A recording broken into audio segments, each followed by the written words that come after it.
Hey, we love that umbrella guy.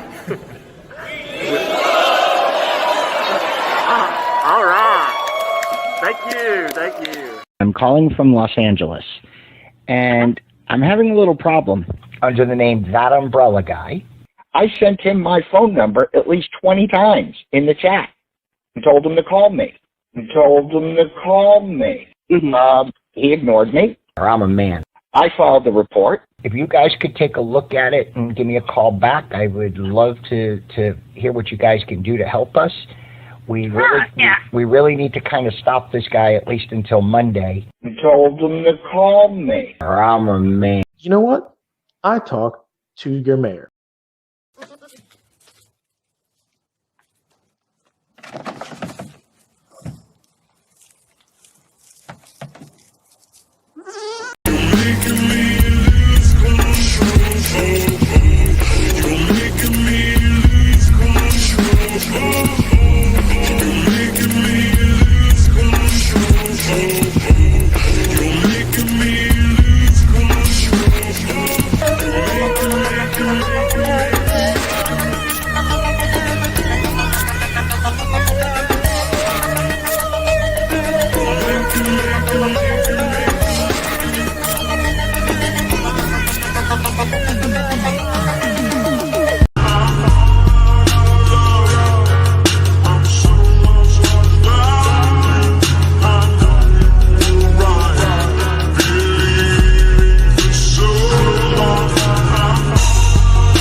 Like my coffee, extra mad and bitter. And then they're loyal like juice, so yeah, the man's a quitter. He's strapped face up behind the platinum grill. My style faceless, just pick these mic skills. And in the street killer, I will not be denied. That I'm mic'd up, I raise my head with pride. A force of nature cruising the whip, doing walk-bys on your boulevard. Face my verbal clip. In this land of live streams, baby, I'm on the road. Got my feet on the media, scraping them up my souls. It's that umbrella guy facing the accusers. Cleated outside 14s, crushing all those losers. It's that umbrella guy, they said we couldn't make it. Never ask permission, just sense I'll go and take it. The media buzzwords, they will never save you. Listen and believe it's meant to enslave you. Challenging the hypocrites, and baby, I'm on fire. They flash titles like they're royalty, but it's true that I'm a journalist. Scribble nursey rhymes, one in this grill in the basket, with a tisket and a tasket, and their morals in a casket. No morals in a casket. They're always pushing make-believe and weaving straw to gold, but I'm sick of all the fairy tales and buying what I'm sold. Strolling into the backyard, taking truth on tour, baby, there is sickness, and that umbrella guy's got the cure. Look, it's that umbrella guy knocking at the door. No more ministry of truth than the plot of 1984.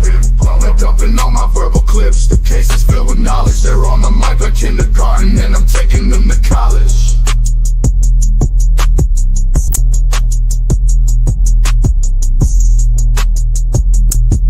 Why the mask, baby? Cause this has to be a crime. I'll take the mic and boom, they're in the chalk outline. I used to throw elbows, but now I'm dropping nukes. You wrote another hit piece, isn't that cute? And the worst part, they'll never learn. Did the fourth estate start channeling crash and burn? They pretend that we need to get their permission. That umbrella guy crushing their ambitions. You're not my competition. It's that umbrella. It's that umbrella guy steamrolling them out for fun. Mic check, mic wreck, paging this army of one. There's no hesitation, no doubt, not even a scintilla. The Tokyo baby and me, I'm Godzilla. Crushing them like Godzilla, like Godzilla.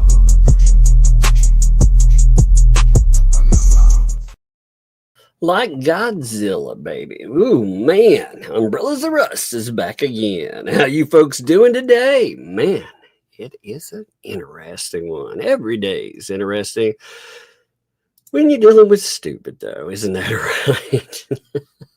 I swear. Oh man, are you ready for today? It's going to be a good one. I hope you folks are doing great, by the way. I hope your day is going fabulously. We are entering yet another week. Actually, we are almost through a month now, a freaking month of this insanity into 2022. Can you believe that? I mean, it is, it has been moving along, and it is moving along very fascinatingly, I have to say. It's been surprised. Hey, by the way, Gamer Jackie, what's up? Thanks for the 2 there. Yeah, thanks, Tug. Welcome, Kitty Ninja, to the mod team. That's right, Kitty Ninja, welcome to the mod team. Don't ban anybody unless no, I'm just playing. I know you won't. That's all jokes, you know. But no, I appreciate you. You know, we were needing another mod, and well, you know, boom, it'll be good times. You'll be a lot of fun with it. So, this is going to be a good one. Did I say 2022? No, I said 2025, but I said we're a month into. I could have said 2022. Who knows? Maybe I did. I don't know. What year is it? It's 2022, baby. I kind of hope I did say it was 2022. I'm back from the past. What's really bad is I almost said I'm back from the future. Crap. What year are we? Oh no. That's awesome there. Did I say 2022? I don't know. It sounds good though. Let's go back to 2022. Actually, you want to hear a funny story real quick?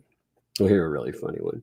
So I've been having like congestion and stuff from this time of year. Yeah, I mean, you know how this time of year is, right? It's not fun on ye old sinuses and making you feel like like crap, basically. So I was looking to see if I had any antibiotics, and I talked to my mom. I was like, hey, if I left any antibiotics over there, she puts stuff up. I was like, do you have anything like that, like put up, or are there any antibiotics? I don't want to have to go and pay for a visit to the doctor just to get some freaking antibiotics, but I feel like I'm at that point where I need it. She was like, yeah, I'll look. And so she did. She went and looked, and I got them.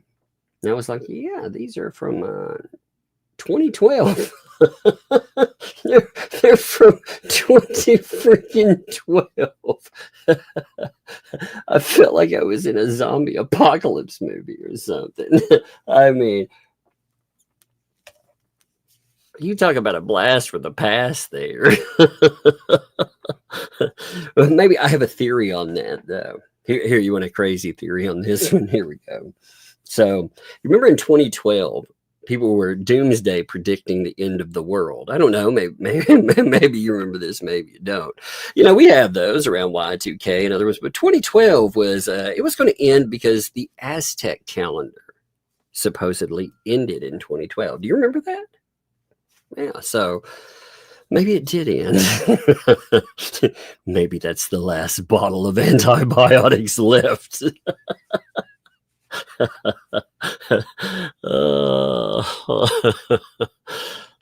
just thought that was funny. I was like, good Lord, 13 years. That bottle is a teenager. Give it a few more years, it is officially an antique. Isn't that fun there? Oh, let me say, Iowa girl, thank you for the gifted membership. Hey, a funny thing, man. So when I was a kid, we would randomly pick out sporting teams, and Hawkeyes. I always liked them.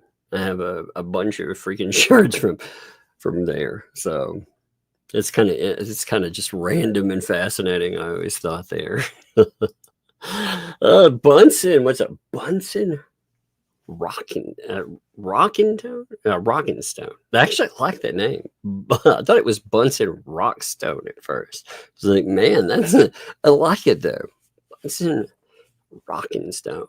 I like it, man. I like that name. Quite a bit. Thanks for the 2 there. Ring pop money for Bud. Purple's my favorite color. I know she's that is interestingly, the oldest has gotten, she's on a purple kick. She's also, interestingly enough, on a yarn kick. She's been, she was like, Dad, I don't think I want to buy any more stuffed animals. I was like, well, that's good. You know, you've got too many. So that's actually good. I think I'm going to make some. I was like, all right, let's see that. Let's kick it off there. So she's been on one of those, and she was talking about yarn and talking about colors. She brought up purple. But yeah, ring pops, man. That is on the old agenda. It was supposed to be for Sunday. But we're actually supposed to do a grocery run, I think, either tomorrow or the next day. I can't remember. So we put it on the list. Ring pops. I let them pick out their one thing off of that. And the littlest one's like, ring pops, I need them. We had a box of those things. I don't know how long we had that thing, maybe 2 years. They finally ran out, So I guess it became a staple in the house. We had to get rid of it. We had to get it back. Oh, it's funny though. Vanessa, thanks for the 5 there. Yeah, welcome Kitty Ninja to the Wrenches crew. She's been here over 4 years. I know, indeed. There were a lot of positive accolades. A lot of people, again, there are a lot of you too, just because when I say one person, I don't want to leave anyone out there, but I appreciate you, Kitty Ninja. Been here a long time. I think you'll be excellent on it, and modding is mods, they don't have to like work their butts off or anything. Some of you do, and I appreciate that. But the one thing there's a certain element that has been trying to break in lately, and they're not, there's something, aren't they? Oh, Green Veggies, thanks for the 10. And now we welcome Aggies on Ice. I know it's crazy, man. Yes, it's frozen here in Aggie land, Bryan College Station, Texas. That's something else. That in New Orleans. I've never heard of ice in New Orleans. It's craziness, man. It's so weird. Which means, yes, Sal is frozen over. Indeed. 2 more, then we'll go. Daily Dysfunction. What's up, Daily Dysfunction? Thank you. Appreciate you. Gifted membership there. Appreciate that too. Dropping it on somebody else. Thank you for that. What is that? Cario Canute, maybe? Am I close? Thanks for the button there. Howdy, Tug. Hope you're warm. Yeah, actually, I got a little portable heater. My heater broke yesterday. I had a little one. The gas heater down here. This is its own. It's almost like an apartment, and it was one of the requirements. I needed an area that, number one, I could build into office area, but number 2, that I could sell off and use as tax deduction. Because you can deduct things on your taxes as part of your business. Home business. That's good. You need it because you pay higher taxes because you're self-employed. So you got to even that out, but.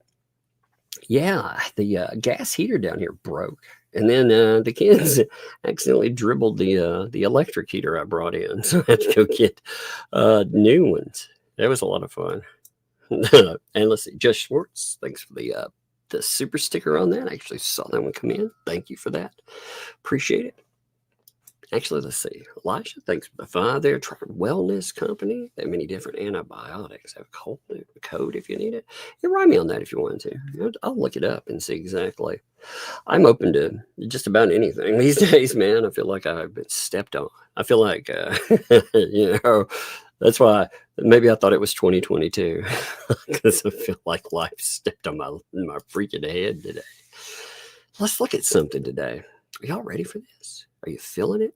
Are you feeling some funny today? Because I'm feeling today. Okay, we had 2 things come up. And I actually feel like, along with this, we're going to do a little backstory for you, too. And I think this is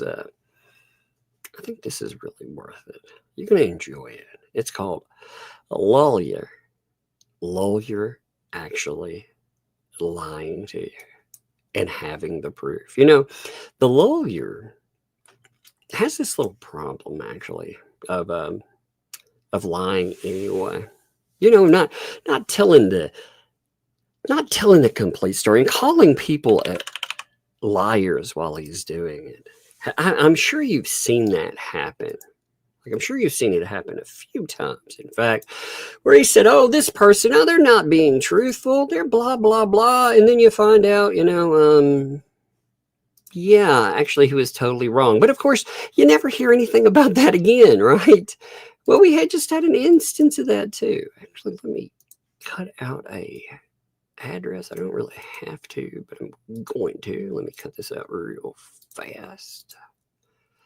You talk about quick there. It's crazy when you can sit down and actually edit a screenshot while you're talking. You know you've been doing this a long time when you can go through, pull a screenshot up and freaking be like, oh, there's an address on there. I don't really want to mess with that. I don't want to take a chance with it. So I'm going to cut it out. It's funny. And then have it ready to go. Okay, so let me pull this. It's ready right here now. Let's do this. So check this out. I'm going to show you something. I don't think you'll find this amusing. It's a very short one, right? This is involving, well, when you look at this, you'll notice the players in it. The players in it, of course. We used to edit out George's name, but unfortunately, one of the ugly things that has come up with litigation is the fact that her name gets plastered everywhere. So it was fascinating because I went back to the just to tell you how much that's been done, especially with you crazies out there. I went back and I was looking at the thumbnail litigation. And when I pulled it up, the original stuff, we actually redacted her name out of and everything. And now, it's unfortunate. Somebody doesn't want that. But in this day and age, well, that's one of the things people use as a bludgeon. But you notice this here. This is the thumbnail lawsuit. Now, if you don't remember, the thumbnail lawsuit was dismissed. It was dismissed without prejudice. That means that the people that were responsible for it, they decided they were going to drop it, right? Now, of course, weirdly enough, they keep telling you that they actually are going to bring it back and they're going to do this, that, and the other, which, that's pretty nasty business. That could cause you problems. Now, there was a discussion about this. There was a discussion about sanctions. Now, we're going to look at that conversation in just a moment, just to remind everybody what happened with that conversation. But to give you the breakdown of that, essentially, you had a ye old BBB saying that it was a lie. Remember, he was saying that there would be a kernel of truth that would somehow be added in. But there would be no sanction hearing whatsoever. Remember that. And I'll show you the screenshots to it too, just to make sure. I don't want anything to be misquoted. But remember, he said that, all of that was a lie, that Megan Fox, her name got brought up in it. My God, by the way, the next, Megan will not be situated. She may pop in. I don't know yet. She may pop in, she may not, but she won't be situated, I think, until Thursday. So Thursday, we're going to look at the letter that BBB sent. I've already seen the letter. I actually had a little bit of time to sit down and read it. And oh my God, that they hate Megan. I used to think that it was two L's that hated Megan all that way, because of exposing and stuff. I actually think it's Bruce. I think Bruce has the old hate boner for her so much. I mean, he brings her up all the time. He has gone to every person that he can find that has had any type of connection with her, hoping beyond hope that he can find somebody to badmouth. I mean, it's insane when you look at it. You're talking about he's He's dug holes anywhere he can. It's nuts, man. It is absolutely nuts. It also, well, I guess it would open up conversations too about. I guess it would about face that and open conversations as well about BBB, I suppose. He's trying to dig up anybody that could talk about her at all. But in that, again, if there were one thing that he were going to bring up, one thing that he complains about all the time, what do you think that one thing would be? Not grifting, I'm not talking about that. What specific thing did Megan Fox do that he is obsessed with, that he brings up in every letter? What do you think that is? I'm going to give you a moment to guess at the one scenario. I want to see what the chat has to say about that. Here, let's have a few guesses. We have a small delay, so it'll take you all a minute to hear what I'm saying there. But, yeah, look at that. Everybody knew. Look at that. Alley Cat, Pippa, just Jackie, Brenda, like right off the bat. I mean, and more like Beth, the math geek, Nancy.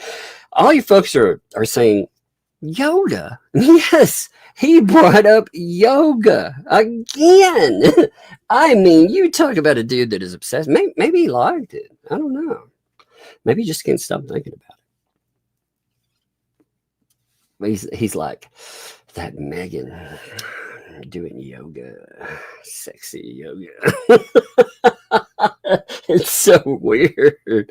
But yeah, that gets brought up. Now again, it is something else. I do want to tease the freaking letter a little bit because, man, oh man.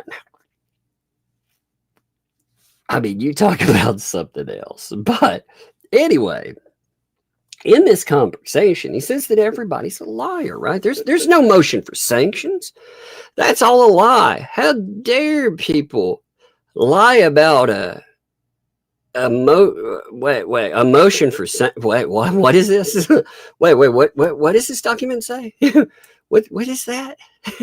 What is that word there? What are those words? Am I reading that correctly? Surely that can't say motion for sanctions, right? That can't be real, right? That has to be made up, yeah? I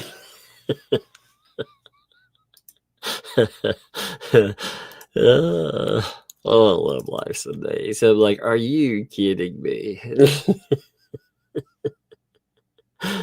You have to admit that's pretty awesome, yeah. Also, just a note, just to make sure that that's not called fakery, because I'm sure, and we'll read that over in just a second. It's very short, but there's a point to it. Just to make sure that people understand that is indeed the real deal. You can actually look up the case online. You know, it's a strange thing you can do. You can look up all the documentation. You can pull that up. And check this out here. Action date. The action date for this 1/17/2025. Notice of hearing 2/5/2025. Now, interestingly, this makes me wonder something. And we talked about this the other day, but it makes me wonder one of two things. Is BBB just lying? I mean, that's a possibility. Or is he left out of the conversation? Is Star not talking to him about things? Because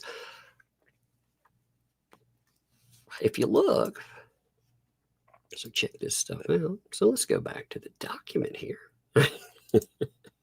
Let me zoom it back to a normal size, because again, it's not a lot there. There's a couple of documents. I actually want to talk about what this is too, just to really stress what they pulled here. You know, the kind of garbage that they pulled.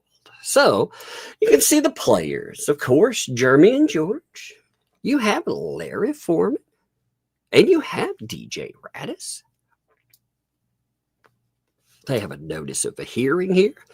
You are hereby notified they undersigned has called up a hearing the following. So on the date, again, you saw that date there, right? That would be 02/05/2025. Again, we were all called liars because we said this was here and we showed a receipt for it too. We were still called liars about it. But time, you see the time there? Yeah, 1 o'clock. You see the judge. And what's the matter here? What's the matter, baby? What's the matter? Oh, Precious. Poor little Precious. Precious. Oh, you have to admit, that is pretty good. What's up, Connor, by the way, man? Props to you, brother. You're going to have to come on some live streams one day and goof off with all of us. I think you would have. It was fun the other day. If we weren't live streaming, so Connor came on to a Lego show, and it was fun. We cut up a little bit. The only problem that I had with the live stream was that it was at god awful o'clock in the morning. You know, like me, I don't really like to live stream very early, you know, but we were doing that now for a reason. But still, I'm a little bit more on my game. You know, afternoon my time, I'm usually better. So we're going to all have to get together. We're going to have fun, talk about some whatever. Who cares? We can just hang out and give us a crap. But I think that would be fun. You're going to have to join in. We'll do that one day. Megalodonus folk could actually host some people. We could have a fun time. We could have a fun time indeed. But looking at this, okay, now, if you remember, I'm going to show you a conversation about this, okay? Because you know that umbrella guy loves his receipts. You know, that's one of the things. I've kept quite a few receipts, in fact. You know, because when people threaten you over and over again, saying that they're going to sue you repeatedly, you start keeping receipts for everything. You know, and some of those receipts, they start to become pretty funny. Now, this conversation that I'm referring to kicked off with DUI guy. Remember, this happened the other day. But again, it works into our story of somebody telling us that the thing that we just saw, even though, again, we knew it was coming, that's not real. So you see DUI guy, buckle up. DUI guy plus, buckle up. He says, our motion for sanctions for filing a frivolous lawsuit and making us spend money on attorney fees against Bruce and Scott is going to be heard in Levy County on February the 5th, 2025, 1:45 at Levy County Court in front of Judge Davis. Now, Megan Fox, with all of this fun stuff, she noted here, or is noted here rather, as saying that she will have a camera person in the room to record. Now, along with that, Chandler and I, we will be there, along with Jeremy, and I imagine George, to confront our accusers. I'm really looking forward to this. Hashtag buckle up. Justice is coming. Now, that's right around the bend, by the way. That day is going to be fun. I have this feeling. It doesn't matter what the outcome is either. It's just going to be fascinating to see. You know, there is a very good chance that you could have sanctions as well. Because, you know, they have X amount of days, which is going to be discussed in just a minute too, to drop something. You remember that, what's that phrase that comes up again and again that we laugh about? Oh, yeah, safe harbor. Outside of that, well, then you have problems. Now, remember, Bruce is, along with everything, we'll show that in a minute too. Like, Bruce has made a spectacle out of dropping, quote unquote, dropping this by saying, you know, he's, so check this out. This is Bruce, okay? So it just, when he wants to walk away from this and pretend, you know, this never happened, here's Bruce talking about it. He says, this is a storyline for PR. This is public relations there. Yeah, there's only one PR team out there, BBB. I've seen you in their chat telling them they're reading the wrong document. You know, fascinatingly enough, that conversation really looked like, just an aside for a second, that fascinatingly looked like him telling them that they had the wrong version of the document up on the screen. You know, meaning that they had the pre-court document. Now, where would that come from, by the way? Who would give that to them? I wonder. I wonder indeed. But I digress. I digress. So here he is, though. He says, this case is closed. Now notice this little part right here. Just read this sentence with me, okay? This case is closed. There is no hearing on any sanctions motions scheduled. So, BBB is telling you straight up that that's not real. It never existed, you know? It wasn't going to happen.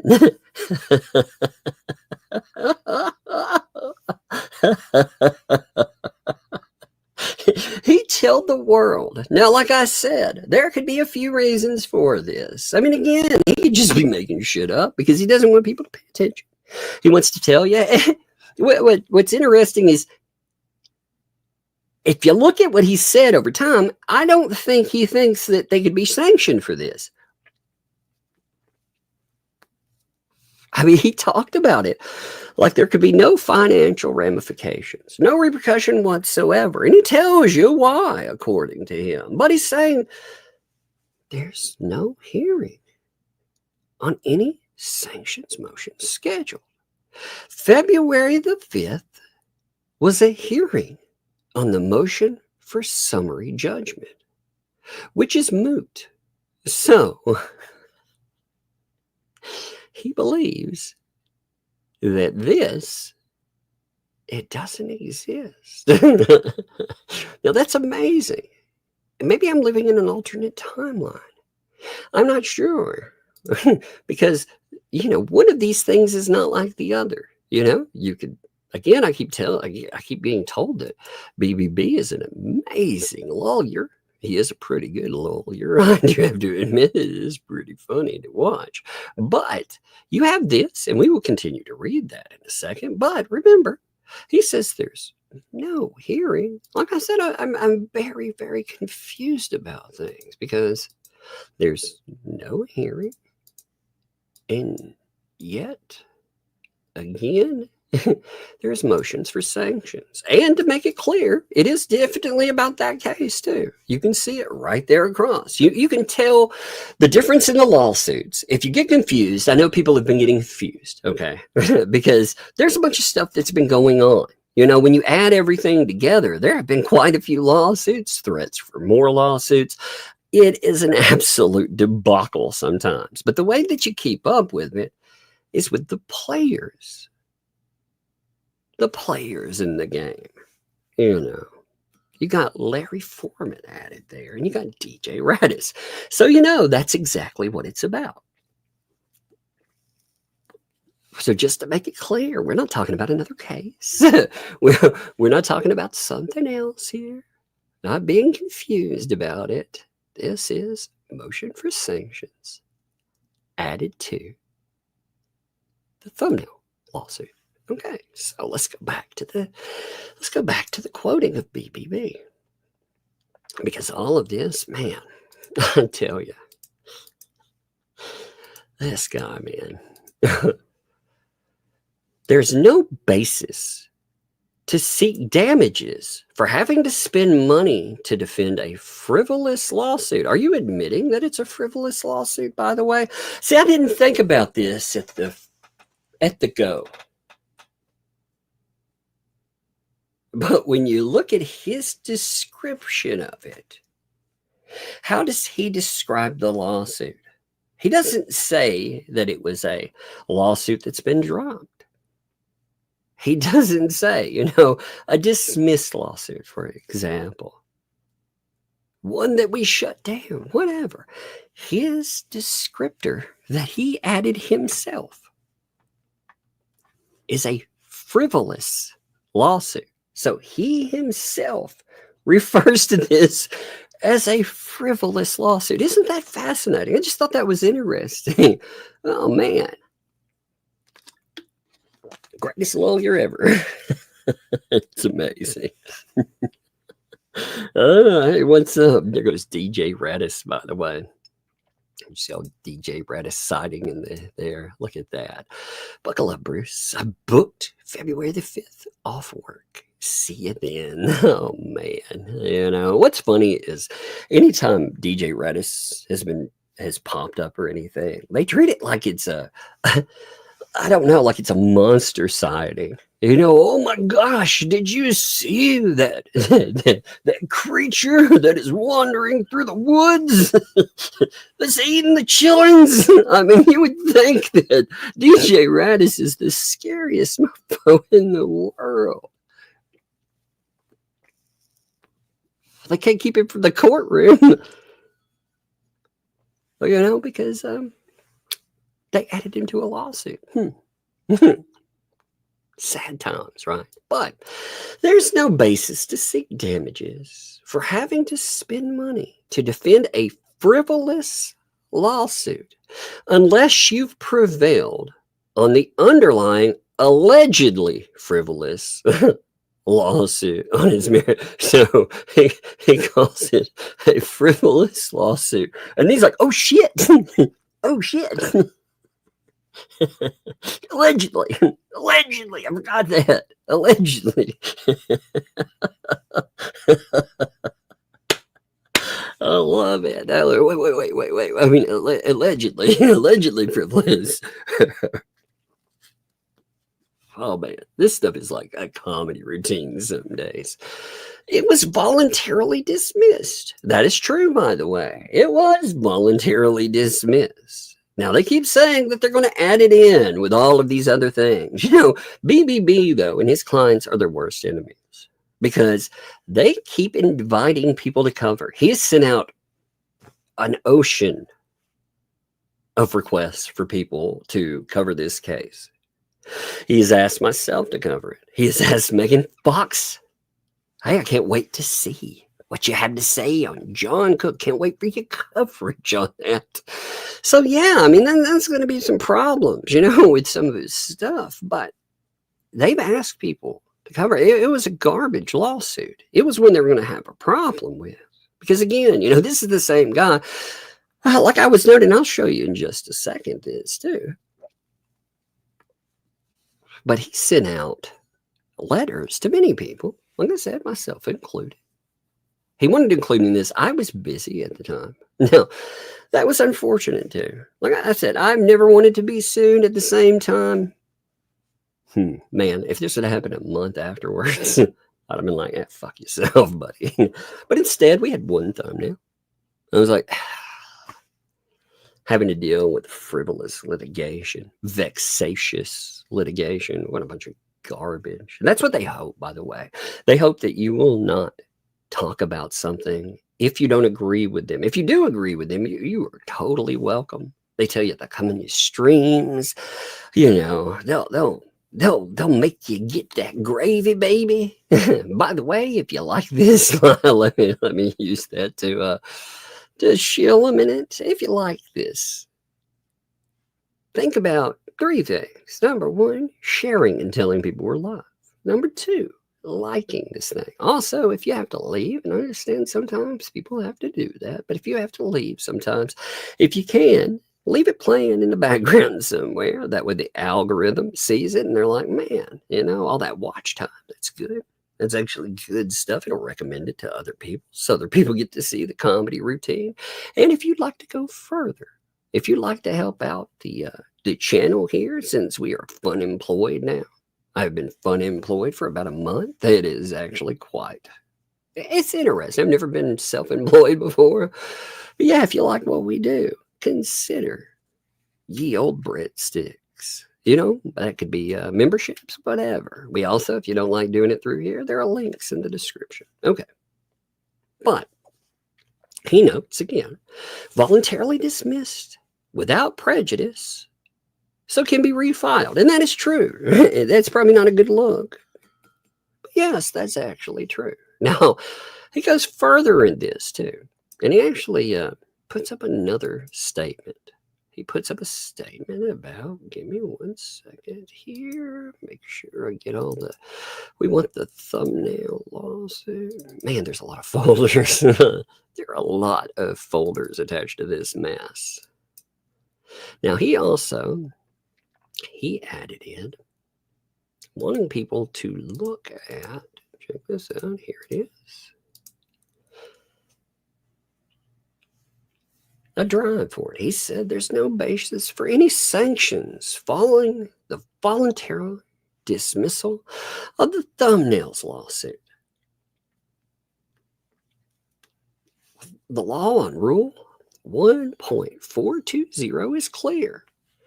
This story of pursuing sanctions is contrived for content. Again, he's saying people are lying, that it doesn't exist. You know, by the way, I did think it was interesting. I do like to read the things that people note when they say that there's a rule. You know, here's one of the problems too. When people mention litigation and they mention 1.420, for example, there's a lot of people that won't follow that up. They just like, oh, okay, yeah, that's good to go. By the way, I would strongly suggest if somebody puts up a link, I'm not saying that this specific person would do this, but I'm just going to say that if you're clicking on links, even though that is to a Google Drive, you never know what they are tracking with it. They may be tracking your ISP, maybe gathering information. So be warned. If somebody puts out a link for something like this, click at your own risk, I'm going to say. But he's telling you again, it's all contrived for content. Now, funny enough, I decided I would look at 1.420, which is the dismissal of actions. You know, let's pull that up real fast here. And then we'll see what Larry had to say about all this fun stuff. So, as far as 1.420 is concerned, the dismissal, voluntary dismissal. Now, let's read a couple of things together, okay? We're not going to read the whole thing. But, because like this, for example, this doesn't really, it's involuntary. So we're talking about voluntary dismissal. He noted it himself, right? Voluntary dismissal. So by parties, except in actions in which property has been seized or in the custody of the court, an action, claim, etc., may be dismissed by the plaintiff without order of the court before trial by serving or during trial by stating on the record a notice of dismissal at any time before a hearing on motion for summary judgment, or if none is served, or if the motion is denied before retirement of the jury in a case tried before a jury, or before submission of non-jury case to the court for decision, or B, by filing a stipulation of dismissal signed by all current parties. Okay, so you can see A, right? Now, when you're talking about this, costs, you have a little section on costs here. Let's read costs together, okay? Costs in any action dismissed under this rule shall be assessed, and judgment for costs entered in that action once the action is concluded as to the party seeking taxation of costs. When one or more other claims remain pending following dismissal of any action under this rule, taxable costs attributed solely to the dismissed claim may be assessed, and judgment for cost in that claim entered in the action, but only when all claims are resolved at the trial court level as to the party seeking taxation of costs. So here, yes, you may ask for sanctions. If you dismiss something, you may indeed do that, which obviously, yeah. Also, if a party who's once dismissed a claim in any court, they decide they're going to bring it back, they come back against the same first party, the court shall make such order for the payment of costs of the claim previously dismissed. So that could happen too. Okay, but I mean that's not really relevant there. But still, I figure it's worth noting. Again, we're reading together. All right, so let's go back to what Larry has to say about this. So Larry decided, he was like, maybe I should set the record straight on that. He decided he would post something talking about the Florida Safe Harbor Law. Let's pull that up together, shall we? That would be interesting, right? So here is the Florida Safe Harbor Law, where he's like, certain people don't seem to think that you can get sanctioned with something. See, essentially what Bruce is saying makes no sense, by the way. I mean, if you think about his argument, what he's saying is the only way that you could be sanctioned is if something plays out in court. Now, you think about how ridiculous that would be. Because essentially, you listen to BBB, he's saying, like, this sounds like what he notes here over and over again, by the way. But you imagine a scenario where that could play out. You have a party go, they bring a lawsuit, you end up spending money, they end up dismissing it without prejudice. That's an important distinction. They could bring that again. Then they decide to bring it again. And they do the same thing. And they bring it again. Now, do you think a court would allow you to continue doing that over and over again? Yes, I hear you. What's going on? Don't tell Mom, Buckle. Oh, you got some Hershey Kisses? This is your one. Oh, this is mine? Oh, thank you. Actually, do you want this one? I can't eat one right now, but you can have it if you want. You can just put it down right here. Just do this. Okay, I won't tell anybody, okay? Thank you. Okay, I'll keep it. Thank you. All right. Hey, are you going to... Okay, I won't tell anybody. I won't tell anybody on the phone. I won't tell anybody, okay? I won't tell anybody ever, okay?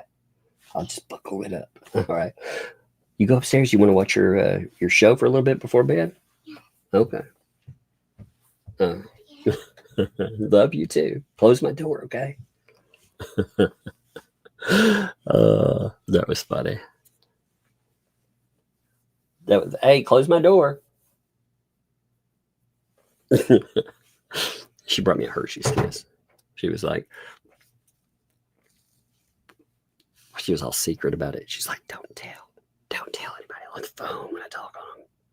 Don't tell anybody. I'm like, I ain't gonna tell anybody you bringing me Hershey Kisses. But thank you. That's very sweet of her, by the way.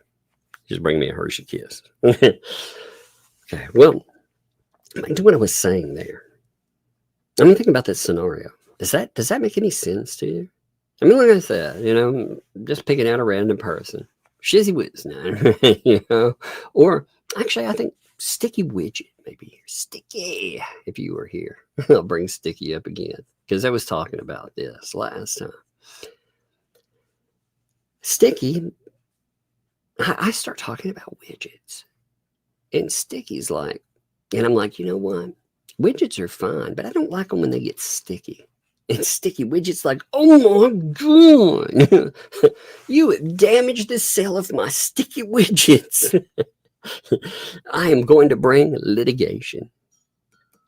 So Sticky brings litigation after 40, 50 days or whatever, decides to dismiss it.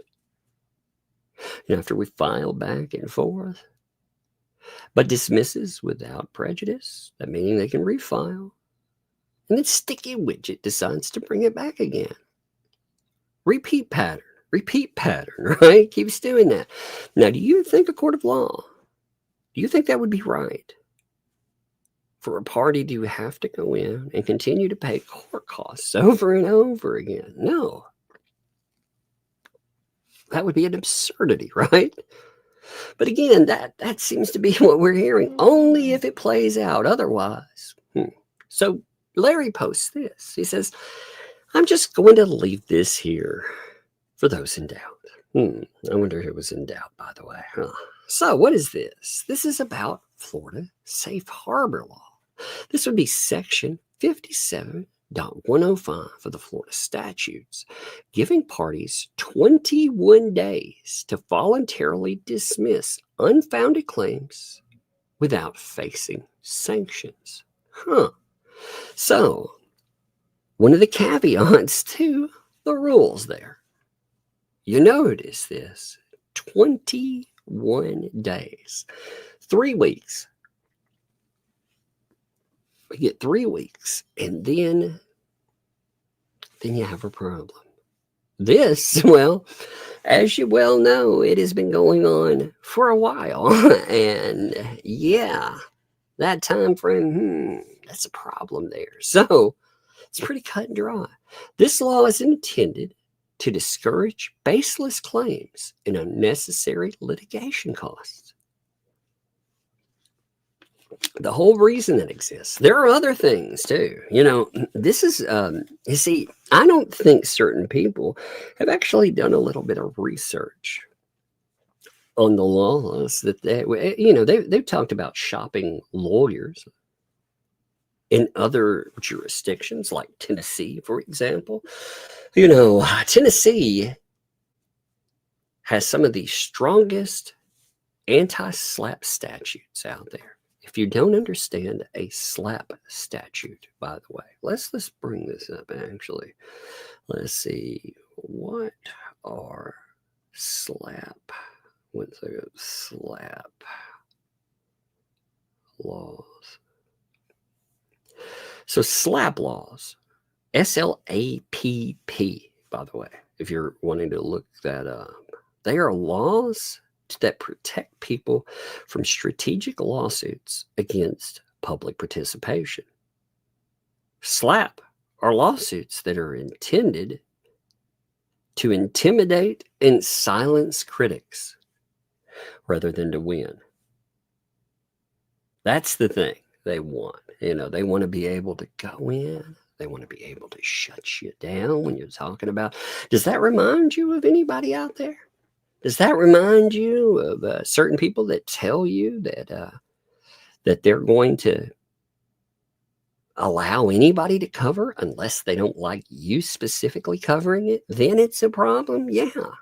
See, that's where they work their way in. Well, a lot of slap statutes or anti-slap law, if you go in and you're like, hey, I'm protected by free speech. This is a lawsuit that is intended to silence me.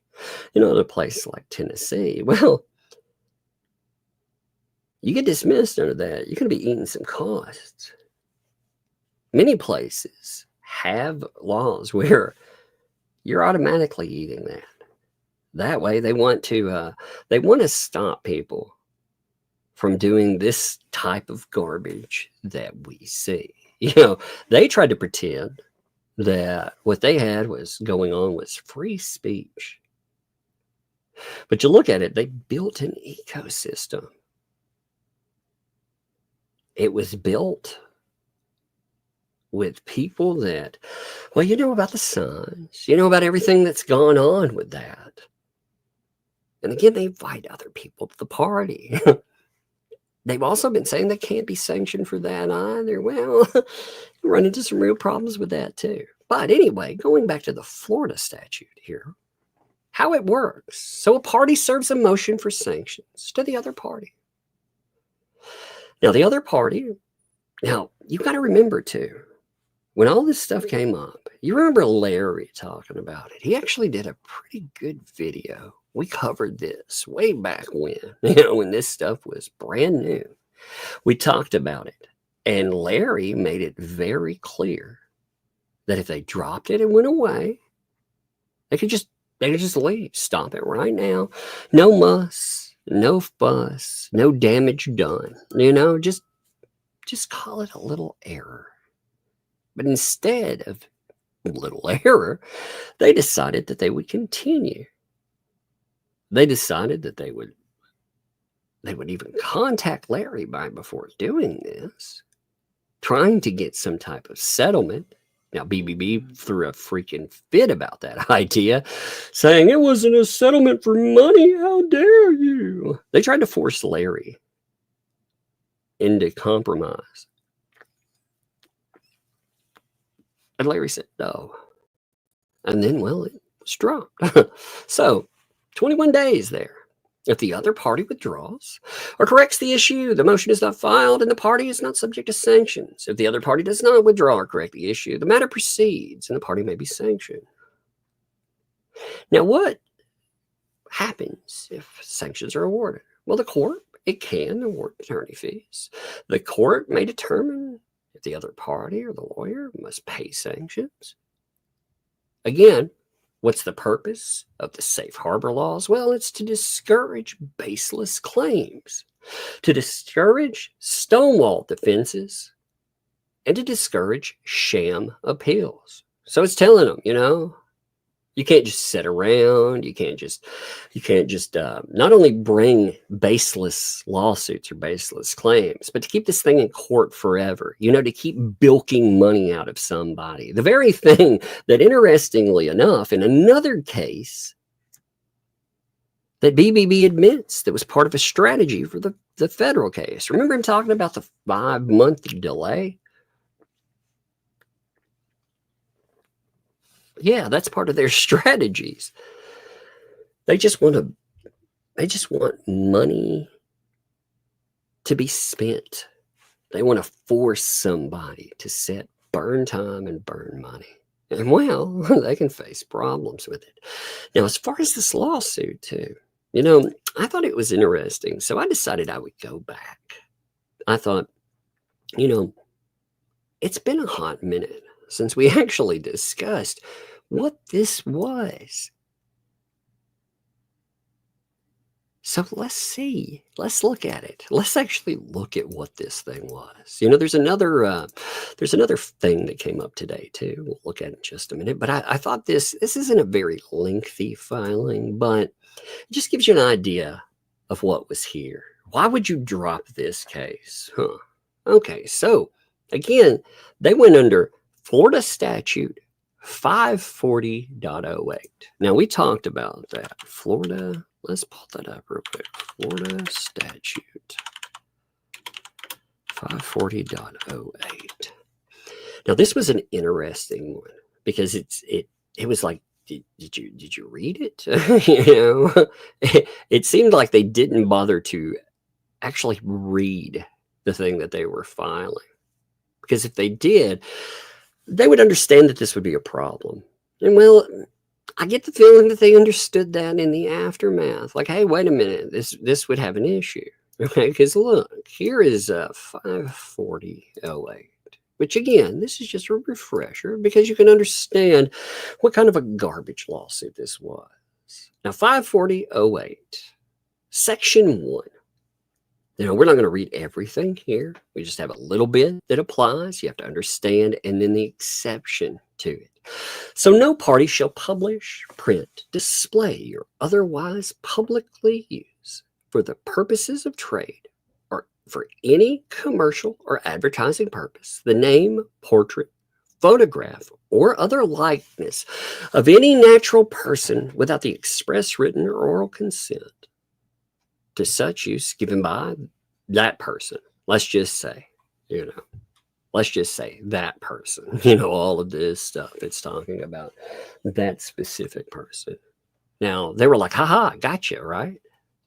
That's what they were going with. They were like, hey, man, I got you in this one. The only problem that they had, whoops, I got a rater again. Give me a minute here. What you got there, kiddo? Oh, wait. Cheese stick for you. Cheese stick for you. me. Oh, a cheese stick. After I know you're hungry. Oh, you this know was yours, but the two cents. Yeah. I got this is mine and that's yours. I got you two. I got two. Okay, you went over. Yeah, I know you were hungry. Oh, I'm hungry. Okay.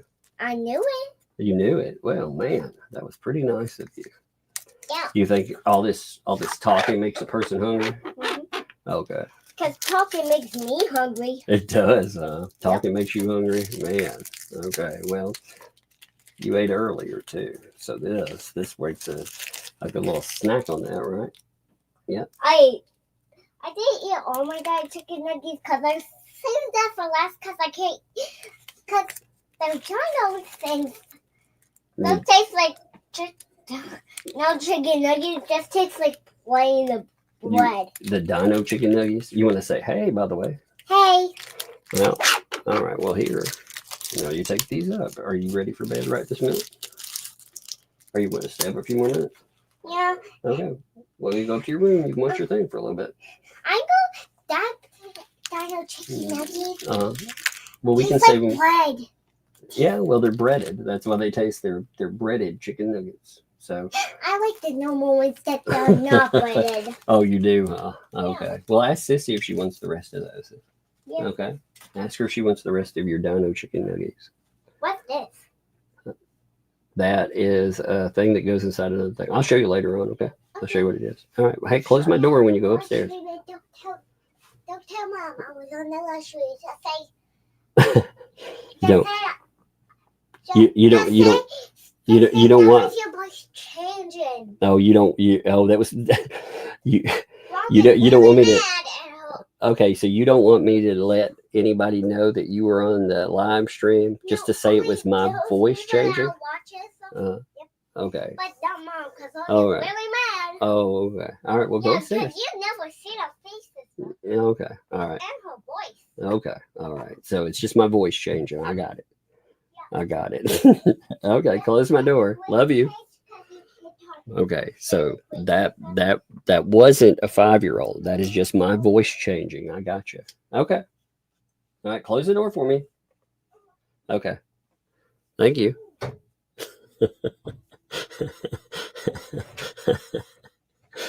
That's just my voice changing. That wasn't actually there. Okay. I do a very good impression of a little kid, 5-year-old. I not only throw my voice, but I can make it sound like I'm closing doors and everything. I'm amazing. That's hilarious. Okay, so you saw again their big gotcha.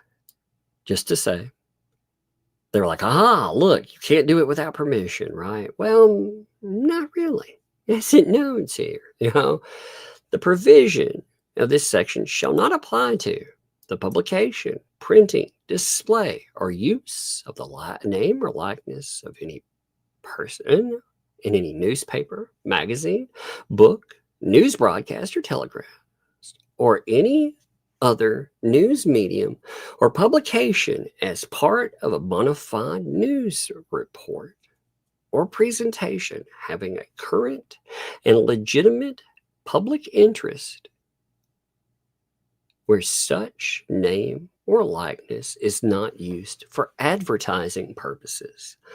Now, you're allowed to use a name and a likeness as part of a story. Like if I put it on a thumbnail, that is not advertise. I'm not trying to make money like a shirt, merchandise.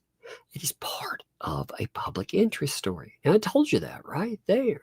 This was the statute that they listed. Just to say, again, refreshing people on what this was about, because I think you should remember that. It's easy to forget with all of these different things. Now, everybody that was brought in,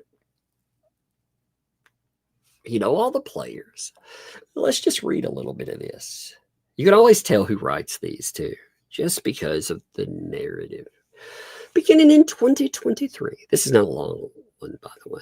Defendant Hales, and that would be George, fabricated a reality drama for content on their YouTube channel, What the Hales, centering on plaintiff Miss Preston and her ex-husband with whom she resides, John Cook.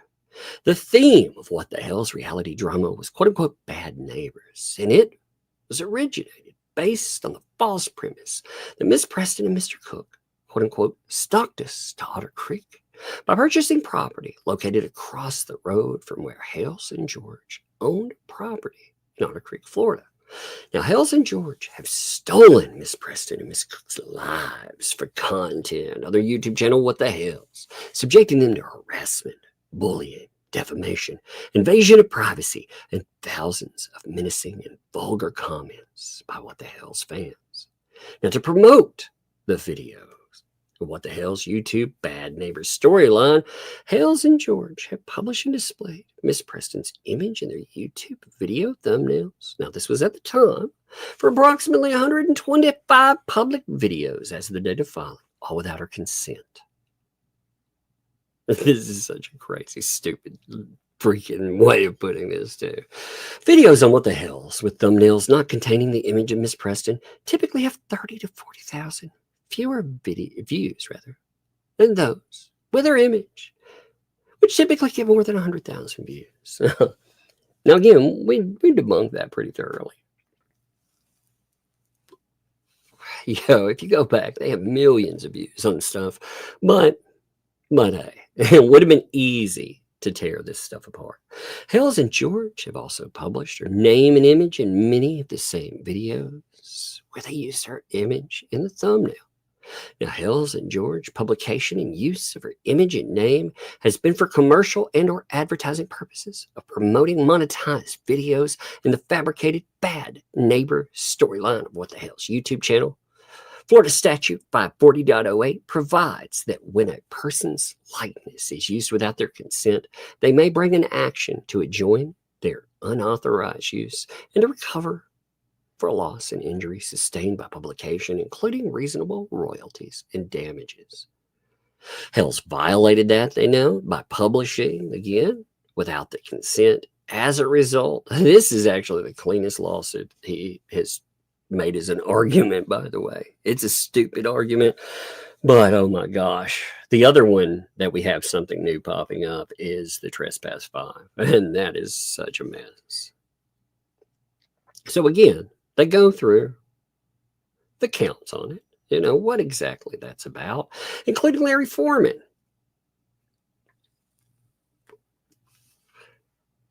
Foreman, in the guise of covering What the Hell's story for his own YouTube channel, DUI Guy Plus, and to capitalize on the story, following inform, views, and subscribers to his channel, published and displayed Miss Preston's image in the channel's video thumbnails for 9 public videos, all without obtaining her consent. Foreman's publication and use of her image and name has been for commercial and or advertising purposes of promoting monetized videos. Foreman has violated that statute, yada yada. Now again, they went after everybody attached to it. You can see all of the folks that they took aim at, and so on. I mean, you can see, again, that breaks that down. So you can see what kind of a garbage lawsuit that was. Just again, making sure that you remember it, because there's been so much going on. It's very easy to forget what kind of a bunk lawsuit. And again, that's probably his best filing out of any of them. Like I think that's probably the saddest reality when you talk about it. It's not the fact that they file a stupid lawsuit, but again, that they filed this. And of course, like I said, DUI Guy noted repeatedly that if you continue forward with this, we will file. He actually talked about a countersuit, but what you're looking at right now is sanctions. Now again, Bruce told you, we even had, I'm forgetting one thing, actually. Let me put one other thing in this too. I almost forgot. So along with that, let me see if I kept that. People noted too that, here we are. Check this out here as well. We noted that this is indeed happening. You can actually see the judicial assistant to the judge noted that there would be a sanctions hearing about this stuff, that we would actually have a motion for sanctions that would be set on 2/5/2025. So it had indeed been confirmed that you did have one. And we were told, even despite bringing this up, that somehow, in some way, that this was not real. Even when you have, again, proof of it, it was still spun as if this was not happening. There was no grounds for it. There could be no basis. Again, BBB said that you couldn't do that unless you've prevailed. I mean, seriously, again, the argument, you saw the motion, just to highlight this one more time. There's no basis to seek damages for unless you've prevailed on the underlying lawsuit on its merits. You have to win in order to. What? No. Like I said, the law's pretty clear on that. Went with this narrative that's been telling, I'm sure told his clients too, that there's no way that you could potentially seek any type of sanction. So they would face no ramification whatsoever for doing this. They could file vexatious litigation. They could go after people, and there would be no money. Now, when you think about it too, you may be asking yourself, well, you may be saying, well, that umbrella guy, how much money are we talking about? Well, that's a good question. We don't know exactly. But when you think about a lawyer and how many things that he has to be involved in with this, I mean, we're not talking about cheap time. You know, any filing, research, and more, his time cost hundreds of dollars. What was he saying? 400? Was that the number, or am I imagining that? I've heard so many numbers lately. Was that the number? Maybe somebody in the chat could tell me. I keep thinking $400 an hour was the number, but again, my mind could be a little bit off on that. And yeah, it charges $400. So you think about that. At $400 an hour, you're talking about racking up some costs, and you rack them up really quickly. That's one of the reasons that people come after you with lawfare, because a lot of people cannot afford to do this kind of stuff. That's why people get away with this kind of crap, because ultimately the threat of litigation, a lot of people won't take it, you know, as far as it needs to go with something. Because just to get to the point, what we're looking at right now, you're talking about thousands, tens of thousands of dollars. You know, litigation is expensive. It's very expensive. But Lulyer is spending their time. So really, the money they figure, they could go after other people. They could pay nothing except their time and some filing fees. And you have to go out and you have to get your own lawyer. That's why a lot of people step away. They don't actually want to face that. I mean, it's rough. It is. You know, it's not something that a lot of folks really want to contend with. You know, I don't actually know many people that would want to. I mean, myself, like I've said before, I'm not going to be threatened and told that I have to step away from something. I'm not going to have somebody try to step on me and force me to stop talking about a case that I firmly believe his clients are in the wrong. I believe that he is in the wrong. But a lot of people have stepped away from it. That's what lawfare does. But here, I mean, this is a ridiculous idea. So there's that you're actually facing. Now, along with this, of course, we have another thing that is coming up. And this is equally fascinating. Let me pull this up for you. Now, this is talking about another lawsuit these folks are in. And, well, depending on what happens with it, I firmly believe this case right here, regardless of what happens with this case, you know, regardless of whether it gets dismissed or whether it continues. I mean, it's a ridiculous case. We're going to look at some of that too, just to remind you of what this thing is. But this is the Trespass 5 lawsuit. Okay, so the Trespass 5 lawsuit, like I said, very ridiculous litigation. If you don't remember, like I said, we'll talk about it, but just giving you a little bit of a TLDR. People help out a man that is living on property to move his stuff. They do this with law enforcement present. They film for their safety. They make sure, since there are public claims that are being made all the time about what these folks are doing, they make sure that they showcase to the world. They are transparent about what happens. But they film for their safety and really for Preston's safety too. You got to remember, filming isn't just for the safety of one party, it's the safety of all parties involved. But they show you what's there. And lo and behold, litigation comes down the pipe. Now with litigation, remember, they not only decided that they would sue the people that help this man get his property, because he's saying, hey, I'm afraid to be here. I don't want to deal with this anymore, which you have every right to do, by the way. You can't force a person to stay on property, and you cannot keep their property. But they decide to go after the Grangers. They decide to go after Deanna West, Rex Wood, Travis Willis, and, of course, the deputy along with it. So, on the date, look at this date here. What date does that say? Does that date ring any bells? I mean, just thinking about it.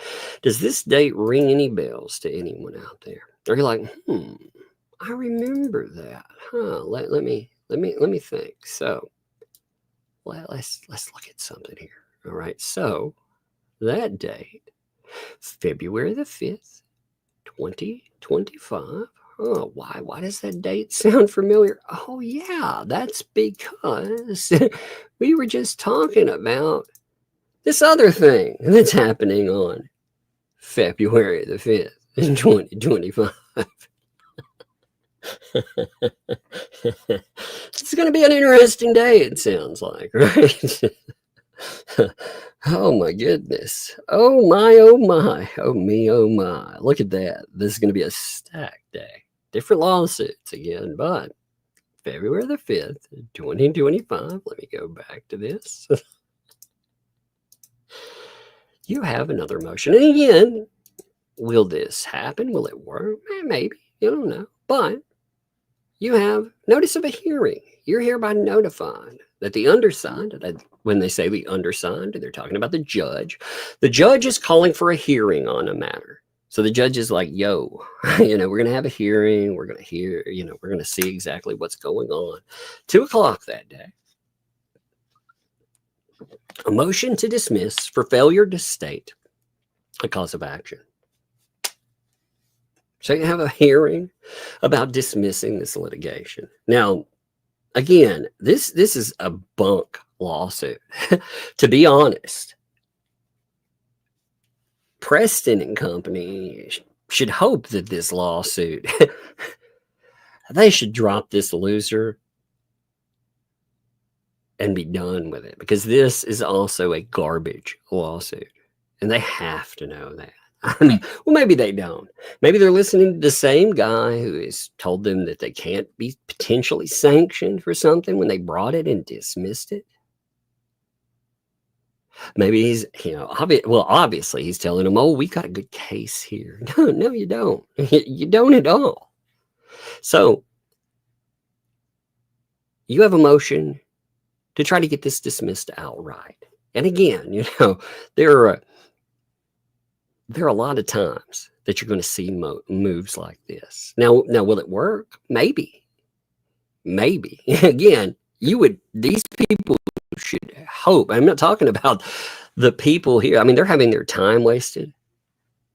They're having money wasted and more.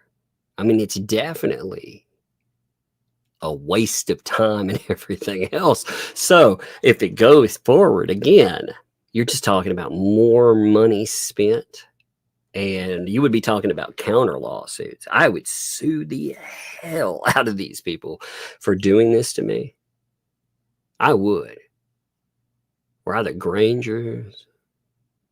I mean, I would definitely be planning litigation around that. So they should be hoping that this stuff, it just disappears. Stop it right now. Maybe get rid of a little bit of that, the ugly and the pain to it. Because, I mean, when you look at this lawsuit, it is an absolute mess. A lot of people,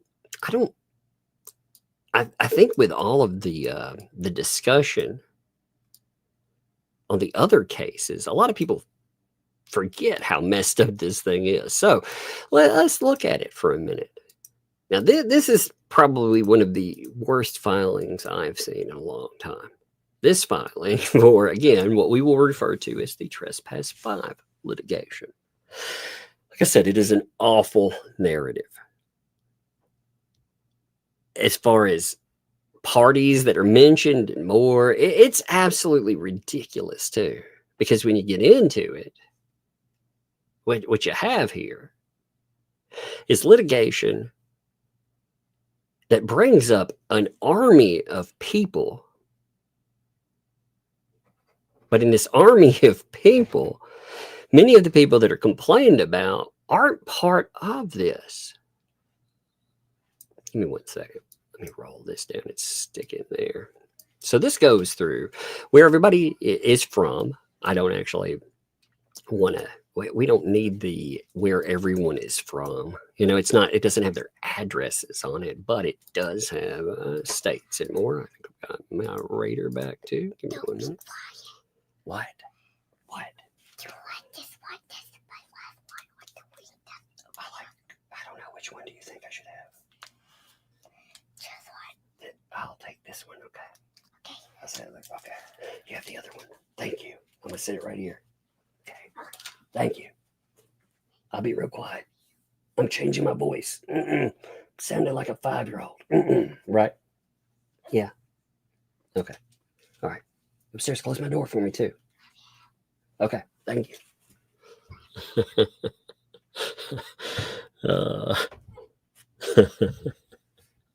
I like the whispering on that. That's cute.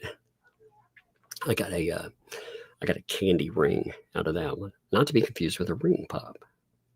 It was like one of those candy rings. So now I have a Hershey Kiss, a couple of cheese sticks, and a candy ring. It's funny. Let me fire my screen back up. I had to turn it off there. 1 second. Okay, so look at this again. I kind of love reading this lawsuit because it is so insane. Okay. Drink this in. It is worth hearing to again, these people, they don't like to go over lawsuits and tell people what is going on.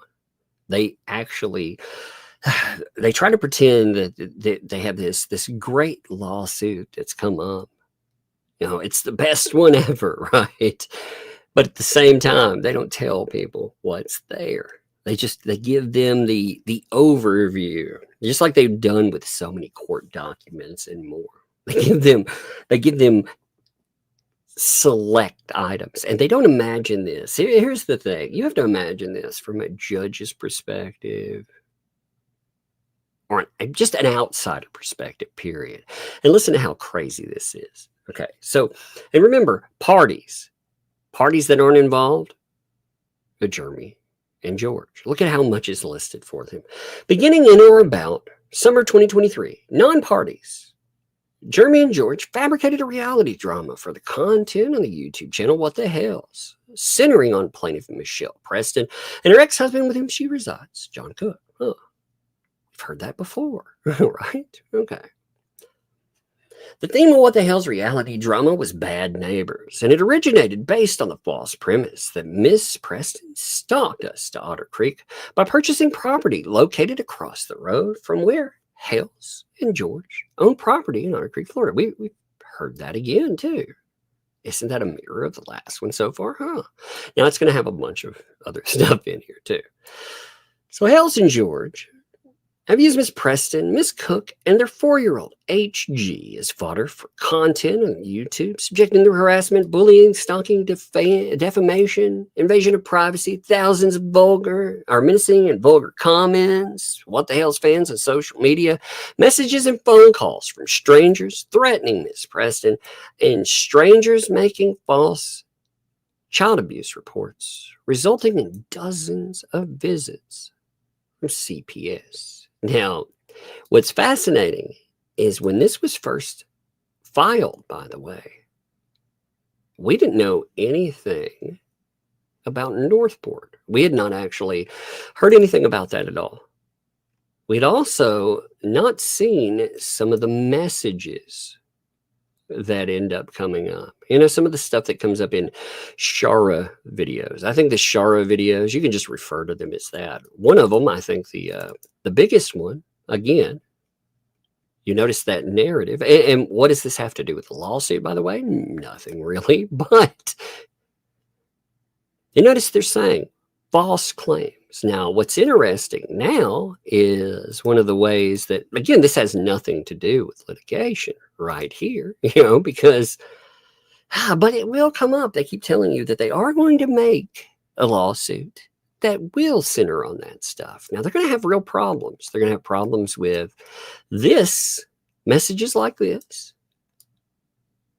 where they talk, again, I'm not going to read this thing to you, but where it talks about one of the parties and the kid saying something to MP, something so horrible that she will never let this person around the child again, but at the same time, she won't report it for fear of losing her kids. Now, if you're looking at that, one of the things they also don't want to mention, because this is probably one of the biggest screw-ups I can think of, is the fact that along with it, on the 7th of January, which would be not too long ago, it seems like forever ago now, but the 7th of January, remember, and I'm not going to read this all to you. I'm just going to note this just so you know it's here.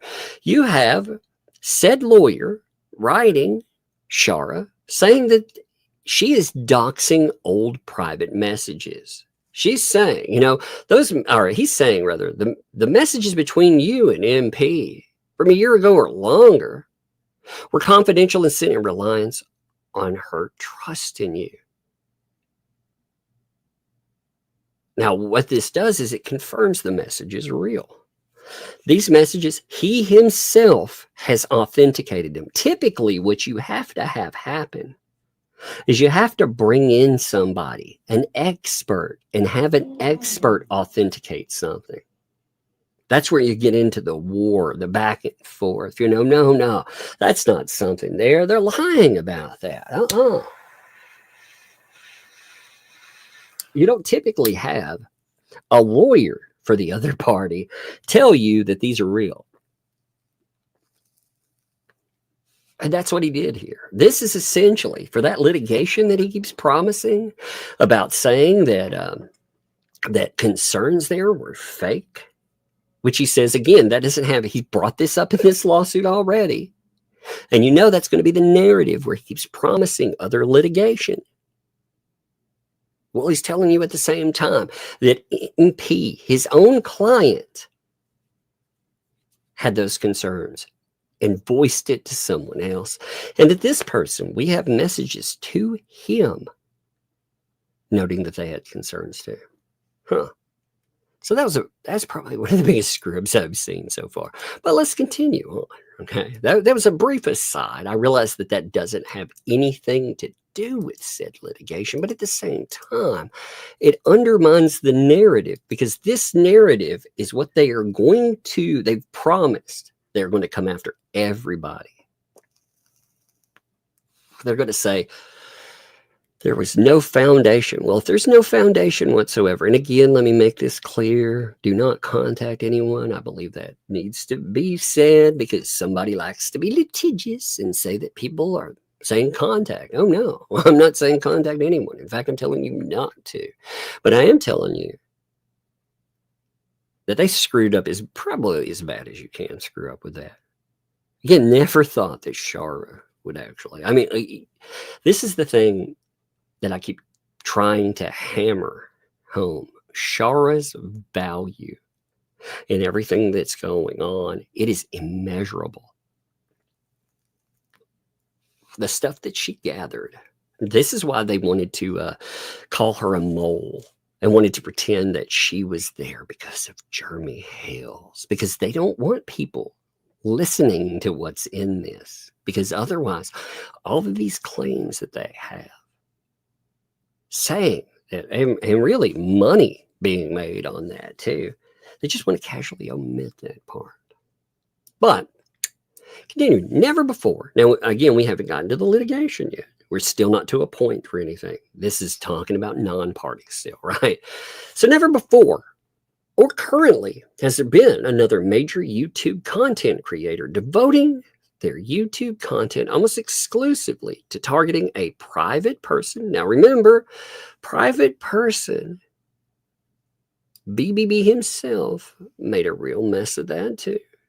Remember in the past, I don't know if I'll pull this up here or not, but remember that BBB in that video that talks about, I want to, again, goes back to a Shara thing. Like Shara, again, the stuff that she notes, the value of it, I can't even tell you how much value that has, because in it you have BBB admitting that she's a celebrity. They don't want to embrace it. Remember, that's his own message. It says that. So it undermines this idea of private person. Now, why do they want private person? Because again, that changes under the law what you have to be able to prove. But the targeting of a private person or persons, let alone elderly, poor, and disabled, with defamation, bullying, stalking, harassing, invasion of privacy, legal threats, physical threats, stochastic incitement of thousands of strangers by casting the targeted person as a villainous character in a fake reality story when they are real life persons involuntarily being, give me 1 minute. 1 second here. See, they're trying to say that they're private persons being made public persons, being made into public personas for the purpose of being targeted or destroyed for YouTube content. And again, this has nothing to do with the lawsuit. Still, like, this has nothing to do with it whatsoever. You can see when this is a problem. Hale's use of his channel against Miss Preston has taken such a toll on her time, energy, emotions. It's virtually destroyed her ability for her and her daughter to live normal lives or spend the peaceful and joyful time together that any mother or child would consider priceless and can never be removed or replaced. In addition to What the Hales, numerous other YouTube channels. Again, what does this have to do with the lawsuit? It doesn't have anything to do with it. This is one of the worst lawsuits I've ever read. That's why I want you to see this. Have covered the bad neighbor fake reality storyline, enjoying the privilege of showing Hale's videos on their own channels so long as they propagate Hale's storyline, even repeating Hale's derogatory nicknames for Miss Preston and other characters in Hale's story. A major storyline in the bad neighbor fake reality drama has been that Miss Preston is an unfit mother to her special needs daughter, HG, whom she adopted in 2019. A storyline advanced by Hales with dozens of defamatory videos portraying Miss Preston as crazy and her property is squalid and dangerous. Again, what does that have to do with it? Nothing. Now here comes another non-party. As a result of the Save HG storyline, which interestingly enough, they named a website after. They actually, for them to claim Save HG is a narrative that is promoted by Jeremy Hales. Well, you remember that. Here we go. So you remember the website that we talked about. You know, the website. Actually, let's pull the website up. Give me a second. I think I have that here. Yes, the website, which it was a Save HG website. Remember, this was the website without the pictures of the child. I took all of them out there, but it was full of this narrative here. It even had like, hey, you want to write? Well, put in care of HG. They have the care packages right there, plus all the fundraisers, and they called it the Save HG team. So it's crazy that they say that this is thing, the Save HG, and yet they promoted that with the PR and their legal team. Noted. Isn't that interesting? Again, an aside, because what does that have to do with litigation? Well, nothing really has to do with litigation that's come up so far, but that's going to be something that they try to put together later. I'm going to have a rater again. Give me a second. Yes, ma'am. I hear you. Oh, you want me to open that for you? Oh, I'm sorry. Am I too loud? Yeah, people shouldn't hear us on there, right? You don't want them to know that you're down here in the middle of the live stream. Mom gets really mad or likes his little boy sometimes. Oh no. Okay, well go. So nobody hears you. All right, I opened it for you. Go. Close my door too, so nobody hears your voice upstairs, okay? Okay. All right, love you too. All right. Yeah, close my door. Thank you.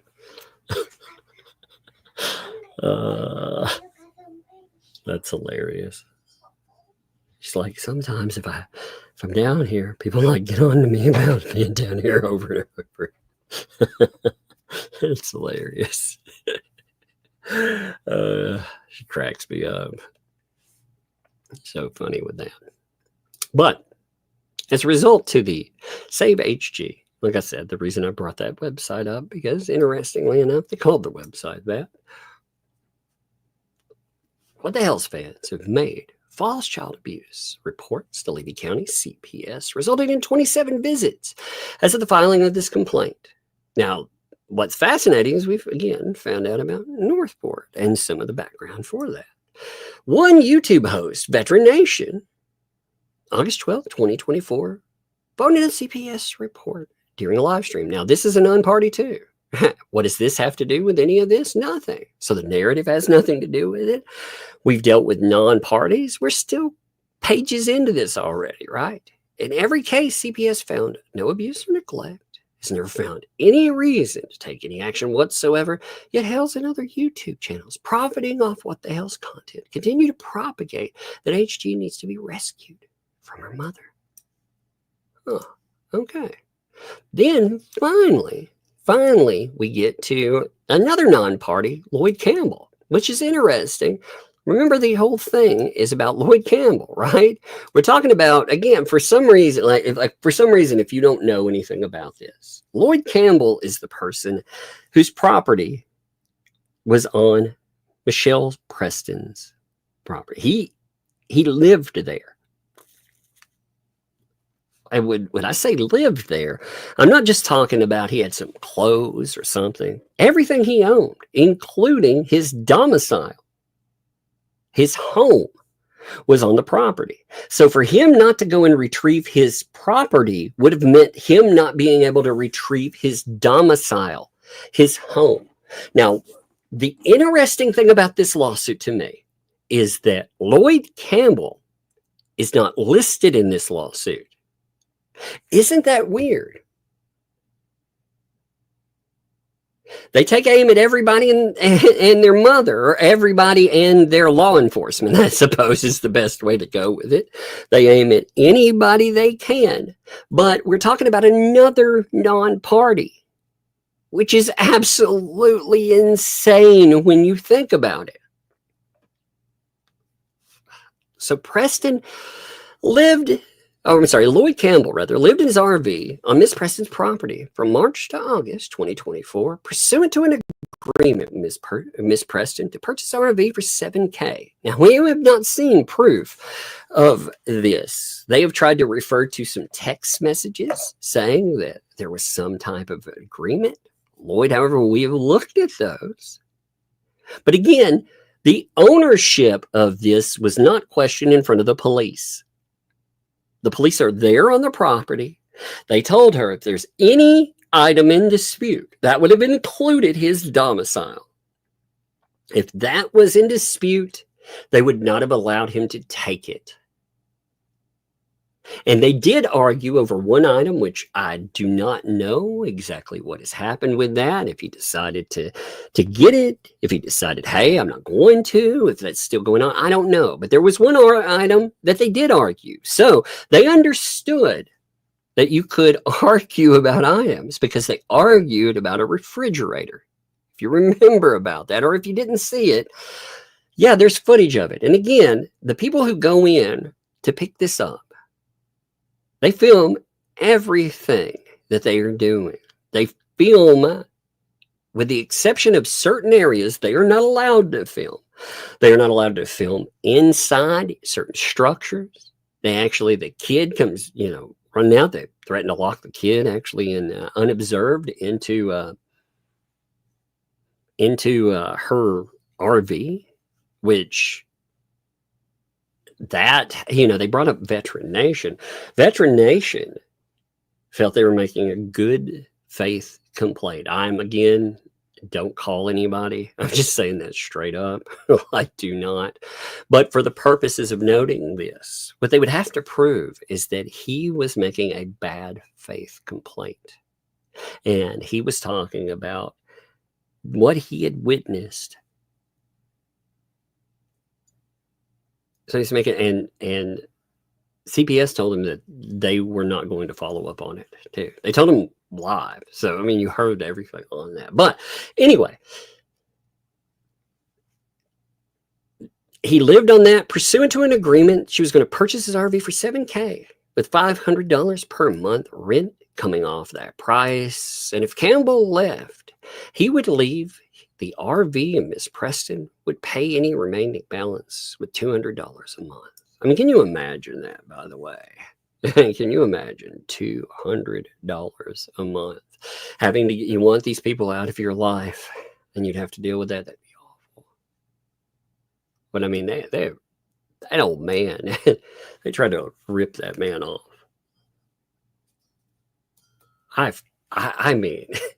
There was discussion again. There's a phone call. If you've not listened to it, you should go back and check out the phone call between Jeremy Hales and between Lloyd Campbell, where Lloyd Campbell is reaching out to anybody to try to get help so he can retrieve his property. And they're going to talk about this. And again, there's no party yet. We're finally getting into Lloyd Campbell, but we still don't have anything on a party yet. But they admit that Lloyd says he's in fear and everything. They spin it, but still. So, while still recovering in a rehab facility, Mr. Campbell was induced by Hales and George during a recorded phone call broadcast on What the Hales YouTube channel to claim to be in fear for his life from Miss Preston, so that Mr. Hales offered to send a crew of his people. Now, we started looking for his people, by the way. I still want to see the statement of his people. And we were talking about a town that has a little over 100 people. So when you get down to it, you're talking about, you think about this. Like, this is the crazy thing, too. They bring up the equivalent of, they got a little over, so this wouldn't be exact on percentage, but you figure they sue 5 plus 1, right? Plus they bring up Jeremy, they bring up George, they themselves are involved. You're talking about almost the equivalent of 10% of the population of Otter Creek is involved in this litigation. That's nuts when you think about it, right? But they say that he's going to have his people retrieve the RV and other belongings in exchange for Campbell agreeing to file a false elder abuse report against Miss Preston. Now, that is some jacked up spin right there. I mean, Lloyd notes many times he does not want to be around that property. He didn't want to be on there to retrieve property. He was forced to come down there. He was forced to be on the property. That way, you know, they could prove that he himself wanted to retrieve said property. It was him. The police, like I said, the police were there. And he was very uncomfortable. He made it clear many times. He made it clear many times in messages and more, too. Talking to Miss Preston, he did not want to be on that property. But instead of leaving the RV in accordance with the contract, Miss Preston, Campbell arranged with Hales to quote-unquote rescue the RV and his other possessions from Miss Preston's property, a pretext orchestrated by Hales to have his people gain entry to Miss Preston's property. And this is insane. Again, Lloyd has every right to have people come on the property and get his stuff. That's what the police noted to her. She was like, no, we can have anybody as long as they're not connected to Hales. Well, who does that mean, by the way? Who would that mean? I mean, let's just go with that for the sake of argument. Who is, quote unquote, not connected? They also like to play up these buzzwords. They like to play up elderly. They like to play up disabled. They like to play up, I'm going to say indigent, without money, poor. Now, all of that actually fits Lloyd Campbell, does it not? He's elderly. He doesn't have a lot of money. He cannot afford a moving crew. Like, he felt very fortunate, very blessed to have some people that would help listen to him too, and to help him out, because he felt like he was in a situation that was not good. And disabled. I mean, he's recovering.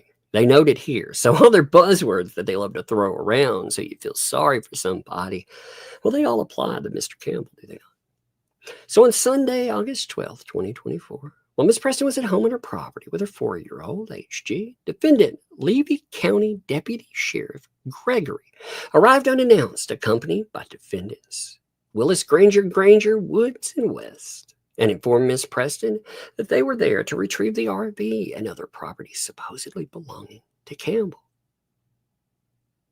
Now, you don't have to make your arrival known.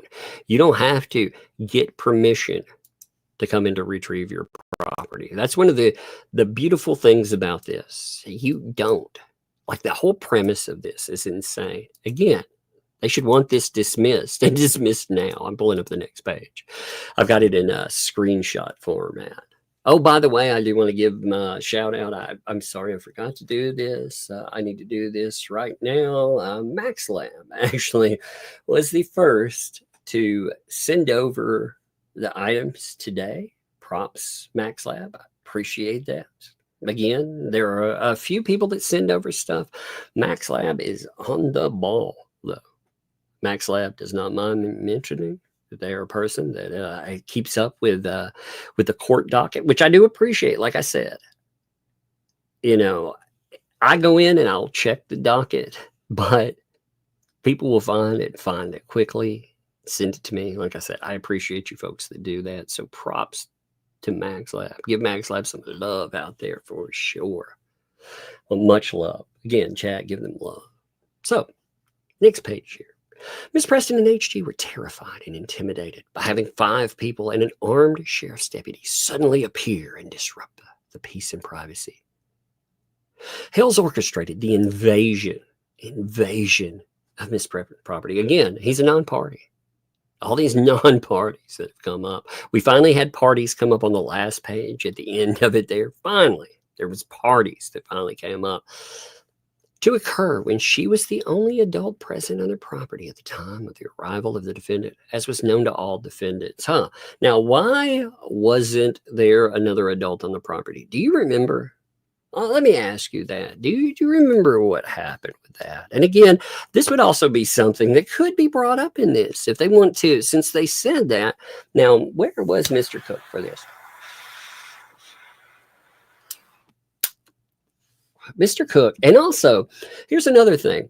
Mr. Hales is not involved in removing said property because there's just an order out there. An order that it's not about him. But he doesn't want to be involved in this. He had somebody reach out and say, hey, is there some way somebody can help me?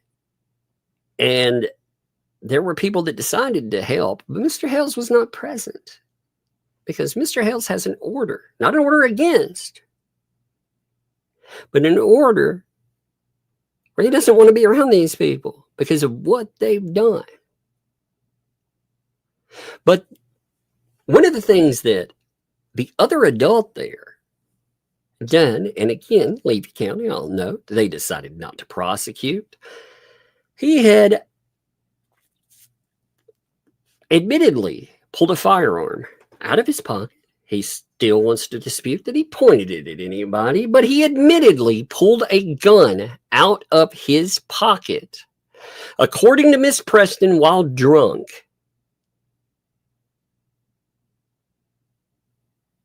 And aimed it at, well, they say don't aim it. I'm going to say aimed it because the people that were involved said, yes, it was aimed at us. Aimed it at 3 people, including a child. So Mr. Cook was cooling his heels in jail.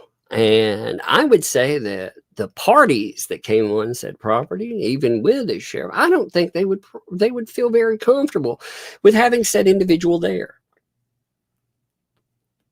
So for them to, to pretend that, oh man, well, yeah, maybe there's a reason that Lloyd Campbell wouldn't feel comfortable saying, hey, I'm going to leave. Maybe with everything that's going on at the time, maybe he would have a little problem there. Maybe the other parties too. They would think, hey, I'm trying to help this guy out. But this other person, I wouldn't have felt safe. Even with the sheriff's deputy there. I've seen the inaction enough times, and I've read it enough times to think, what would they really done? I mean, would it have escalated there? And you didn't have any party there trying to escalate or trying to interact. They were recording for their safety, for the other person's safety, and for transparency's sake. A thing that other people don't seem to like, transparency. There's that word. So with the assistance of Defendant Gregory, to ensure Miss Preston could not interfere with the invasion of her property, defendants Willis, Granger, Weston Woods. That sounds like an 80s show. I think Granger and Granger sounds like an 80s show. I kind of like that. Granger and Granger. I think it'd be a good show. They proceeded to take anything they claimed belonged to Campbell with no opportunity for Miss Preston to discuss the RV or any other item with Campbell, who was protected from even speaking with Miss Preston when the invasion ensued. So he should have been forced to speak with Miss Preston. Do you see? And again, he's a non-party, by the way. He's a non-party. But he should have been forced to sit down. No, that's not how it works. He wants his property. He wants to leave. And she had plenty of opportunity to say that I dispute it. That's all she would have had to say. We saw that ourselves with one of the items, like I noted before. Like that was just right there, clearly. So this narrative is garbage. Hales chose defendants, Granger, and Willis, as his people to retrieve Mr. Campbell's RV because they have active YouTube channels and would broadcast video footage of the invasion. Oh my God. How many people do you know, by the way, that are nice enough to go and do something like this for free? See, that's the thing. Travis sounds like a very good neighbor. He's the kind of guy that you could ask to go do something, and he would actually do it for you. Like, I mean, really, how many people do you think would have gone and put in all that work out in the Florida heat? Just like the Grangers. The Grangers, very nice people. You listen to all the times they've talked about trying to help out people, including the people that are trying to sue them now. I mean, look at all that. So, yeah, maybe that has a little more to do with who would help. Now, while on Preston's property, the defendants wandered around her property, taking video footage of private locations, which that 100% is not true. They were told and had a sheriff's deputy standing there telling them that they could or couldn't do certain things. And they didn't try to film in certain areas, but you had him. He had already laid down the rules. He laid it down before anybody walked on the property. And you can see in footage too, they were doing their best not to film around that. But again, they want to make sure that they're safe and they catch everything on video. Remember, this place, if it's not on video, it didn't happen. Even threatening to video HG until Miss Preston took action to shield the child from video. Threatening to video. They went out of their way not to video. If they wanted to video, they could have. But they did not. They went out of their way trying not to film. It's so insane. Miss Preston felt helpless and violated, and was terrified that her daughter would somehow be harmed or affected by the events. She keeps inviting all these strangers onto her property, by the way. She calls them monsters and abusers. She said this about, really, who hasn't she said it about? Even the people that live on the property, she says this about.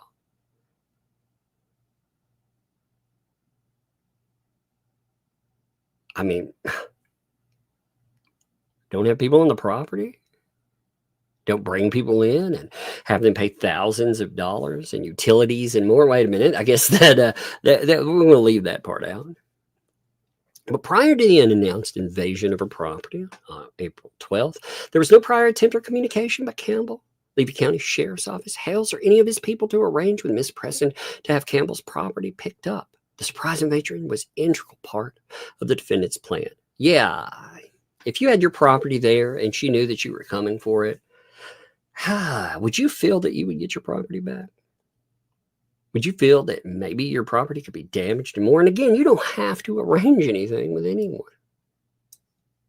It's a ridiculous thing. So you see what's happening here. This is a narrative about the people who picked up the property. Now, what are they doing? See, the motion to dismiss is about action. Like, what are they doing wrong here? What is the action? What are you suing for exactly? Like, we're reading, and like I said, I'm reading this to you to show you, number one, the lawsuit, a bunch of garbage. Number two, to show you they're going to have problems with future claims that they keep saying they're going to bring. And number three, talking about the motion to dismiss because they're not stating an action. What is the action here? So there was no basis for any of the defendants to reasonably believe it was necessary to have an armed deputy sheriff or any security or to conduct a surprise invasion. So you shouldn't have had a cop there. There was no reason to have a police officer there. Are you kidding me? And you're allowed to have one. Mr. Campbell was allowed to do that.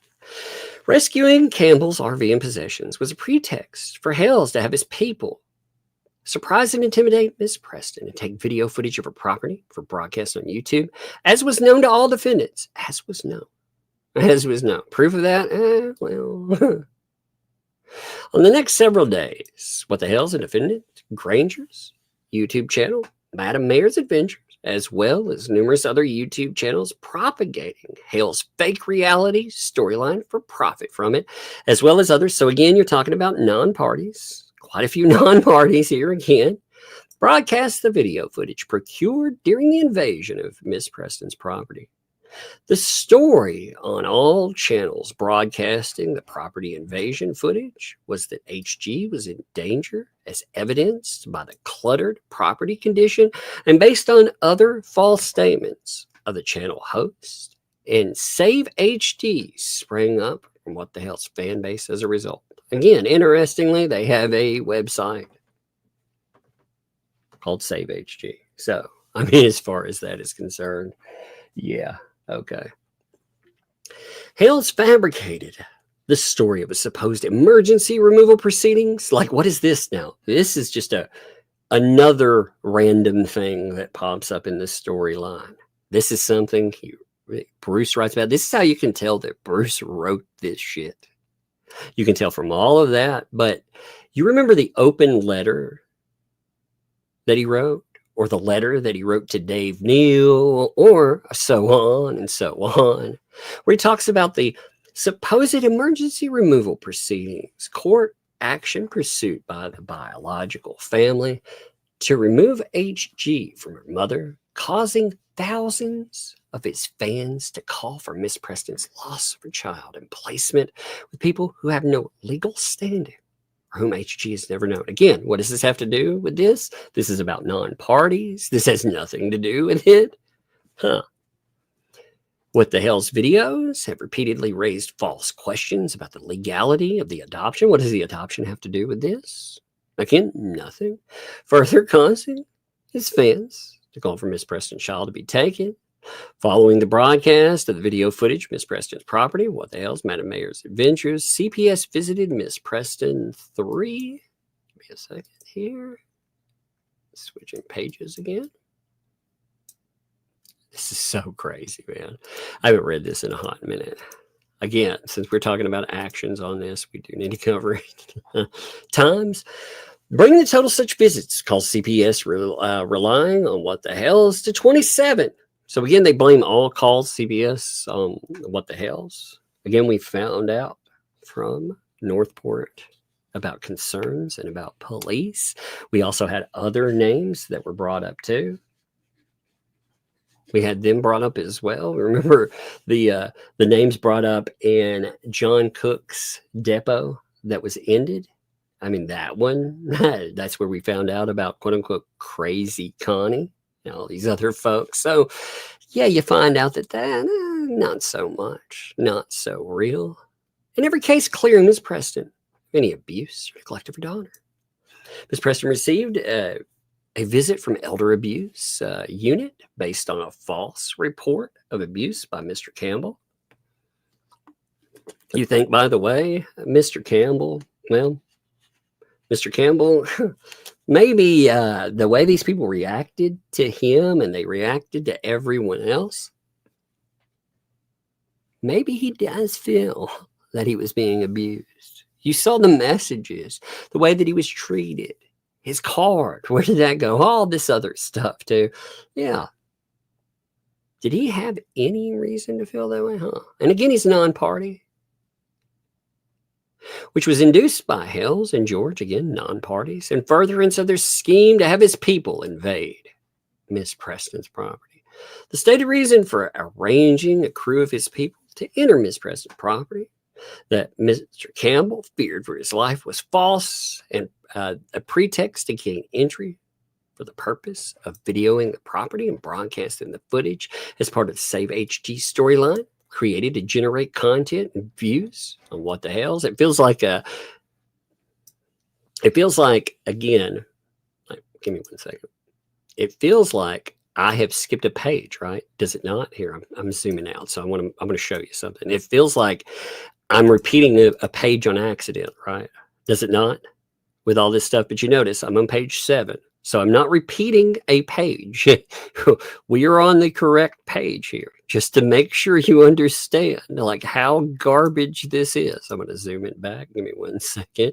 But I don't want you to have to watch me zoom more than that. But it sounds like I've skipped a page. You know, like I somehow went back to the beginning. I put it, but I haven't.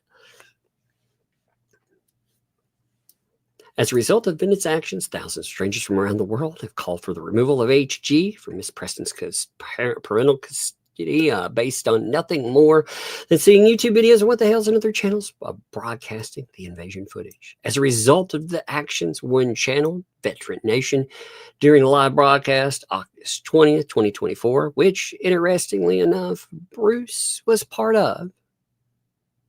Bruce was actually part of that broadcast. I like that he leaves that out, you know. He was so horrified by the broadcast that he not only went on the channel, but he decided to stick around backstage while everything was going on. Isn't that interesting? I mean, I like how, again, you know, we have this narrative put together, but at the same time, it's like, yeah, who was all part of that? Oh, yeah, he was there too. That's right. He was there. He participated in it. He sat, like I said, backstage while certain items were going on. And then after he went on, he praised the person that had the broadcast. He actually praised Veteran Nation because he's much better than all the other folks out there. Remember that? He praised everybody too. Yeah. Started a change.org petition to have HG taken from his president, which more than 300 viewers immediately signed with no personal knowledge, and made a live false CPS report over the phone while live streaming. The numbers are not correct. By the way, those numbers are actually not correct. The footage of that is still out there. So as a result of the defendant's action, biological sister. So look, they break it back to the biological sister of HG's birth father started a scam GoFundMe, raising money for a supporter. That's fascinating. They talk about scams, but they bring in other non-parties with something that has nothing to do with this, raising money for a supposed court case with unnamed lawyers to get HG legally removed from his president's custody. It was the second such GoFundMe by the quote-unquote aunt, the prior one having been shut down and donations returned. I mean, I swear to God, you wouldn't even know that this is you. Okay, if I started reading from here, like if I just pick this up. See, here's the thing about litigation too. Like when you read a file, if I pick up on a certain page, you should know what I'm covering, right? You should have some idea, you know, who the parties are.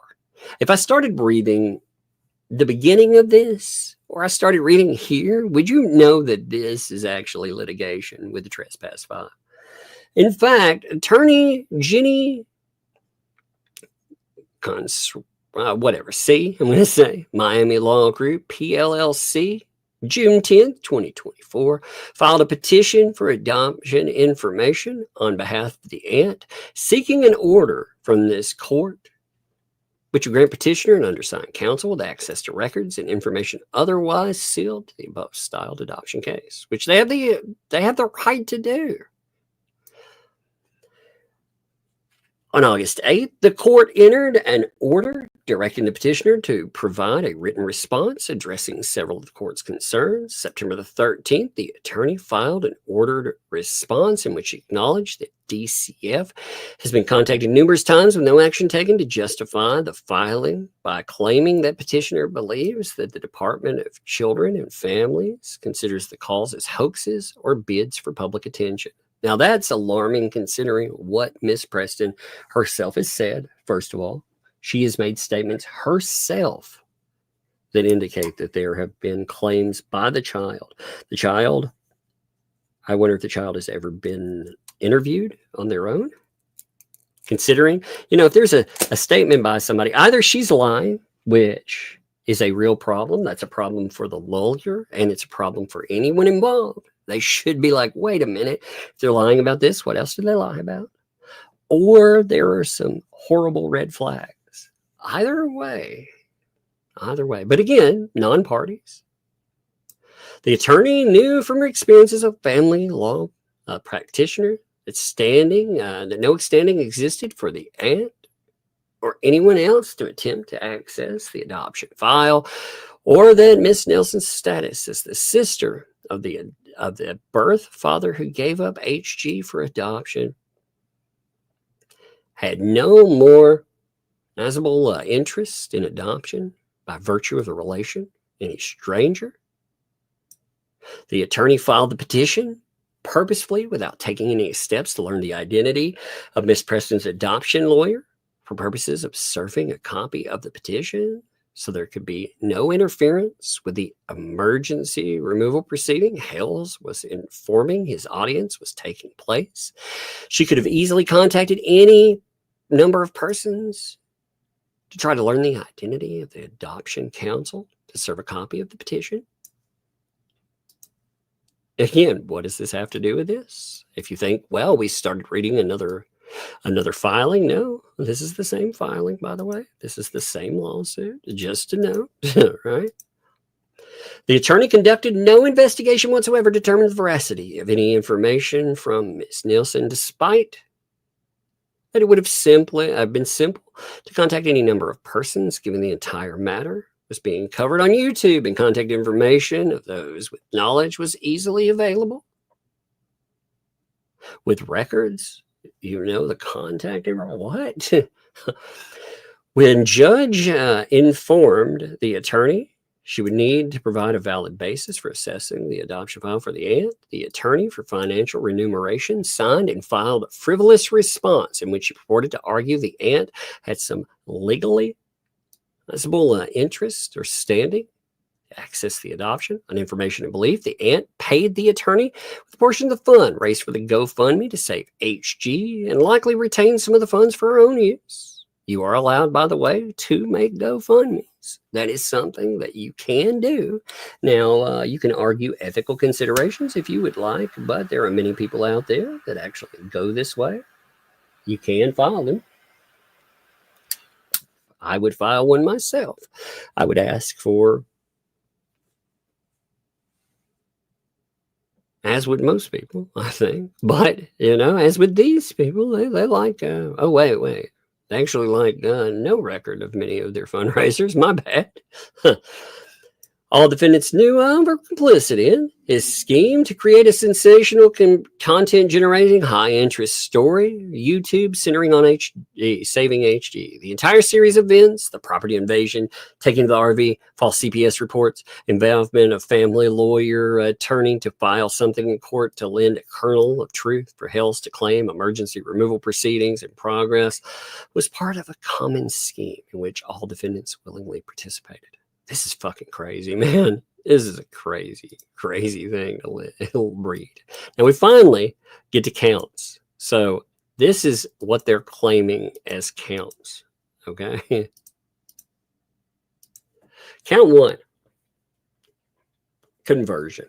The defendant's act in taking the RV from Miss Preston's property was unauthorized by Miss Preston. Actually, it was authorized by Miss Preston. She 100% authorized it. She said it was good to go. Give me a second. She said that was good to go. You remember? If you watch the footage, that's one of the weird things they don't like you having footage of. Could you imagine how this would be spun without footage, by the way? That's why you got to record everything. The defendant's removal of the RV deprived Miss Preston of her property, and that she had already paid a significant portion. And again, is Lloyd attached to this? No. The purchase price and had the right to complete the purchase. She had an ownership interest in the RV pursuant to her contract with Mr. Campbell. The removal of the RV from her property and resultant deprivation was against her ownership interests. Defendant Willis received a letter from Miss Preston's counsel on August 24th informing him of her claim in the RV and warning him to preserve it, as he had aired a video YouTube channel, What You Doing Willis, promoting a fundraiser to purchase the RV from Campbell for a donation to the veteran. In response, on the 25th, he aired a video showing him giving the RV away. As a result, she suffered damages. Now, part 2, invasion of privacy, intrusion. All defendants knew they were entering Miss Preston's property on the pretext for the purpose of wandering around videoing the property condition and clutter. That's fascinating. So they admit that the property's condition and it was cluttered. That's a fascinating admission. to broadcast. Like there's no clutter. There's no nothing. No one would have concerns. Well, they were going there to videotape the clutter and the nastiness. It's like, wait a minute. Such video footage in conjunction with Hale's fabricated Save HD storyline from What the Hales. All defendants intruded on her property and privacy by entering for pretextual reasons and then wandering around and videoing. As a result, suffered damages. Invasion of privacy, count 3, publication of private information. What private information, by the way? What private information? All defendants knew that the purpose of the pretextual entry was to obtain video footage of the property. They knew and intended the video footage to be broadcast on What the Hales, Madam Mayor Adventures, other YouTube channels that regularly rebroadcast content or What the Hales related to the Bad Neighbor fake reality storyline. The video footage depicted private areas and revealed private information. What private information? What private areas? But what private information was showcased? Like, I'm curious about that too. That a reasonable person would not want publicized and was not a matter of public interest. As a result, well, they definitely have made it, this whole invasion thing that they came up with, they make this stuff public interest. Like, that's the fascinating thing. Oh, somebody invaded someone else's privacy. They invaded their home. Really? Okay. As a result of the broadcast of video footage depicting Miss Preston's property and publicly revealing private information, she suffered damages. And 4, civil conspiracy. True. Of course, conspiring with non-parties. Like, what in the fuck? The defendants conspired to enter her property on the pretext of retrieving Campbell's RV for ulterior, unlawful purposes. Yeah, they totally didn't retrieve that RV, did they? Oh, wait a minute. Wait a minute. Oh, my gosh. The defendant conspired to invade Miss Preston's privacy and video Miss Preston's property for the purposes of broadcasting the footage on What the Hales, Madam Mayor Adventures, other YouTube channels. As a result of unlawful acts and overt actions in the furtherance of the conspiracy, all defendants are liable for the damages that to her as a result of invasion of property. Her damages, what damages? Oh, what was they going to say? Emotional distress. All their actions were extreme and outrageous, yes. How dare they go and help this old man with his property? What monsters.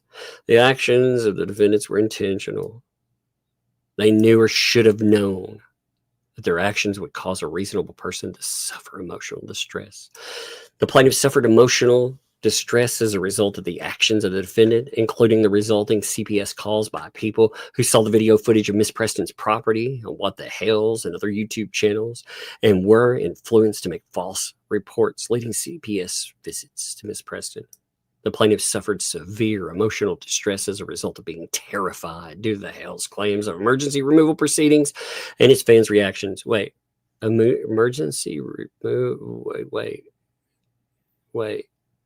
Where does that come from? Oh, yeah, that doesn't have anything. And then you get to the deputy. Because remember, even though we call it the trespass 5, the deputy is also part of this as well. It's just, it is so strange when you get down to that. Now, if you're looking at this, 42 USC 1983, that is a federal civil rights law that allows citizens to sue state or local government officials for violating their constitutional rights. It allows them to sue for violations of freedom of speech, freedom of religion, due process, equal protection, and more. You know, you can go in unlawful detention, false arrest. They're going after him saying that, well, he was acting under the color of law. Let's see. 1 minute. I like the stuff where they throw in the deputy. That's amazing. Could have notified Miss Preston in advance that Mr. Campbell wanted to retrieve his property and enable her to arrange it without an unannounced invasion. No, he doesn't have to. Could have, would have, didn't have to. You know, they went in, they wanted the police there. That's what they set up. He used his authority to force her to endure an invasion of her property, peace, and tranquility by 5 hostile individuals. Hostile individuals. Yeah, boy, man. They were such monsters going on the property and retrieving an RV and other items. Defendant Gregory knew the other defendants were using the retrieval of the RV and property as a pretext to gain access to Miss Preston's property for ulterior purposes, including videoing the property for use on What the Hales and other YouTube channels. Defendant Gregory's presence, unilaterally permitting the other defendants to invade the property under his guard, constituted an unreasonable seizure. Now,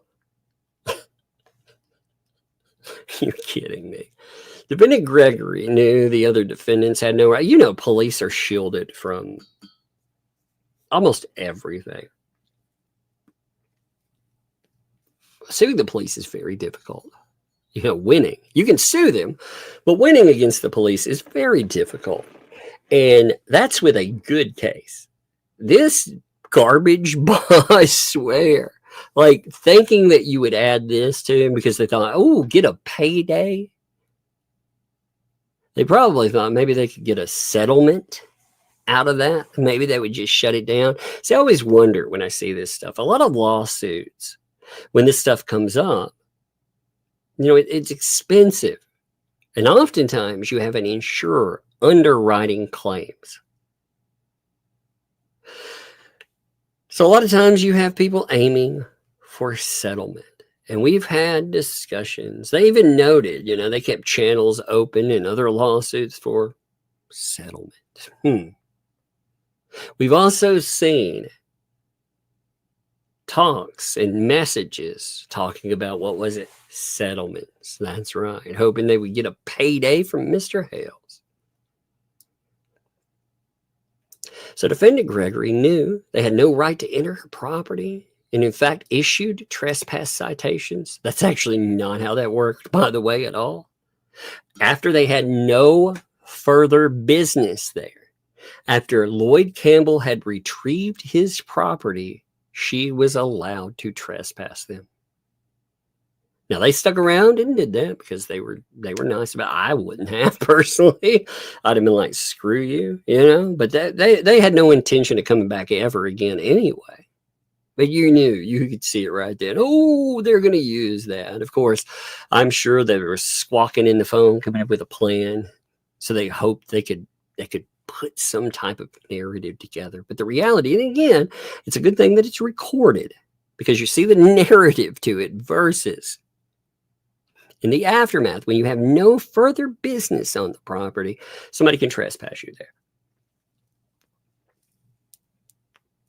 But they did have. That's why they weren't trespassed before the fact.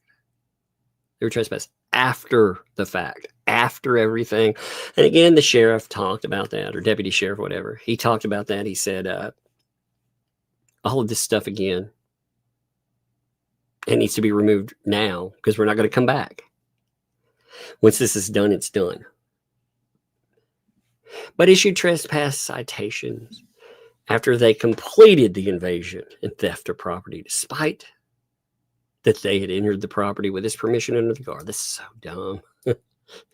He violated 42 U.S.C. 1983 by depriving Miss Preston of her rights under the 4th Amendment, U.S. Constitution, to be free from an unreasonable search and seizure. His conduct was an actual cause of harm to Miss Preston and H.G. Wait a second. I believe that's everything. Let me make sure. I believe that's the entire litigation thing, except for the wherefore. You know, you have the wherefore the plaintiffs ask, blah, blah, blah. They want damages, and then there's the end paper. But that's their lawsuit. Now, again, why would we read that? Why look at that? Because when you look at it again, what is their real stated cause of action? And when you look at this, I mean, it's a bunch of madness. Now, will this motion to dismiss work? Maybe, maybe not. I mean, it's part of the game. This should be kicked out of a court, though. Like I said, it's spent 80+% of the documentation talking about non-parties and coming up with some insane conspiracy where it's stating the non-parties, somehow they have this conspiracy going on. But you know, they didn't add Jeremy and they didn't add George to this for a simple reason, because they are in federal litigation. It's just the same reason that they brought on another attorney.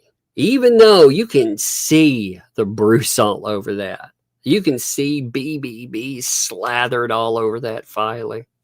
Even though you see that, you know there's a reason for it. Why wouldn't you want to bring that up? Well, of course, you can see it's so. Oh my goodness! I think that's fascinating. Like I said, it is. Oh my goodness! 1 minute. Let me see. There's we're gonna go over super chats here. But I wanted you to understand what was going on. I want you to understand the cases. And what we're going to do, too, on not today, but we're going to do on another day, we're actually going to go over the federal lawsuit and say there's 16 pages now. Remember, we've seen so many items. So there's a lot of question on what that lawsuit really is. Now, you got to remember, as far as evidence and the evidentiary process, all of that still has to be fleshed out. But I want people to understand what's going on here. All right, so let's kick off some super chats on this. Now, SC actually sent 10 here through app there saying, hey, you're a lucky dad. Props to you. Thank you. I appreciate that. Indeed. I am. I'm very lucky with the kids. Good kids. Very good kids. Let me see. Where was I? Rat's ass. Thanks for the 2 there. Spaghetti and breadsticks instead of popcorn tonight. Indeed. Get that spaghetti and that breadsticks on. What do you think about this lawsuit, by the way? When you look at this, I mean, honestly, be honest. Do you see anything in that? Do you think that that's a well-written, well-construed argument? Or does it sound like something that you would write when you put on a tinfoil hat and start broadcasting into the ether, screaming about freaking the government and aliens? I mean, because to me, that sounded crazy. And I'm actually glad that he's filing ridiculous lawsuits, not because of the people involved, not because I would wish that on anybody, but because ultimately when he tries to carry out his plans to sue everyone else, because he said that's what he wants to do, you can refer back to how insane this stuff is. I mean, like, what in God's name? I mean, he alleges conspiracy that what proof is there of any conspiracy whatsoever? There isn't. There's never been proof. Now, we do have proof of conspiracy and building an anti-what-the-hales media ecosystem. Funny enough, after that got revealed, they started talking about the what-the-hales media ecosystem. They fed this idea to the people that listen to their channels, their PR. Like that wasn't a real thing. It was just a term that was created and not something that was actually referred to by BBB behind the scenes. Oh, it's so crazy, all of it. Thank you for the super sticker, by the way. Appreciate you there. Thank you very much. Elsie, thanks for the 2 there. Pensacola got snow. That's where my family lives. Pensacola getting snow. That's crazy, isn't it? It's absolutely crazy. I can't even. It's so weird. Just like here, we have snow on the ground still. Just a note, I have snow on the ground outside. And it is cold enough that stuff is not melted off. Now, Opinions and Coffee, thanks for the 2. For the Slow Shank Redemption Escape Fund. Yes, if you missed out on last night, by the way, that was one of the funniest things that I heard. One of the Shara video messages, I'm going to say, one of the messages included in the video, I guess that's a better way of saying it. It talked about one of the turtles trying to dig a hole and basically sounded like he was escaping. So you had Connor talk about the Slow Shank Redemption, like Shawshank. And oh my gosh, there were some amazing pictures that came from that. I love this one. Like I said, freedom. Oh, if you missed that, though, you need to watch Shara's video. That was something else. There's so much stuff in there. You also hear her talking about, when I say her, I mean MP, not Shara. She's talking about Mr. Hales in a pretty awful way. Pretty damn awful. Yet another thing, talking about getting rid of him like a dead dog. I mean, just crazy stuff, man. Wanda, thanks for the 5 there. Hey, Tug, how are you and Bug and Luck? I'm doing good since my sister passed. I have all 5 of her grandkids. I'm glad you're doing good. We're doing fine, by the way. I appreciate you asking about that. I hope you're doing good. I hope family is doing good too. I mean, that's a rough situation for anyone. It's definitely a rough situation when dealing with family as far as kids and stuff, man. You have my love there and my support. Again, thank you for asking me, but I hope you and yours are doing well.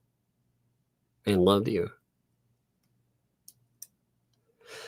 Babs, what's up, Babs? Thanks for the 20 there. Lots of love for Tug. Thank you. Appreciate that. Well, love returned. I thank all of you there. Green Veg Beast, thanks for 10. Thanks, Megan is hot. And he thinks you can break up probably her marriage, I guess, to get her. Man, I mean, some of the stuff is so. He talks about her yoga all the time. It's so bizarre.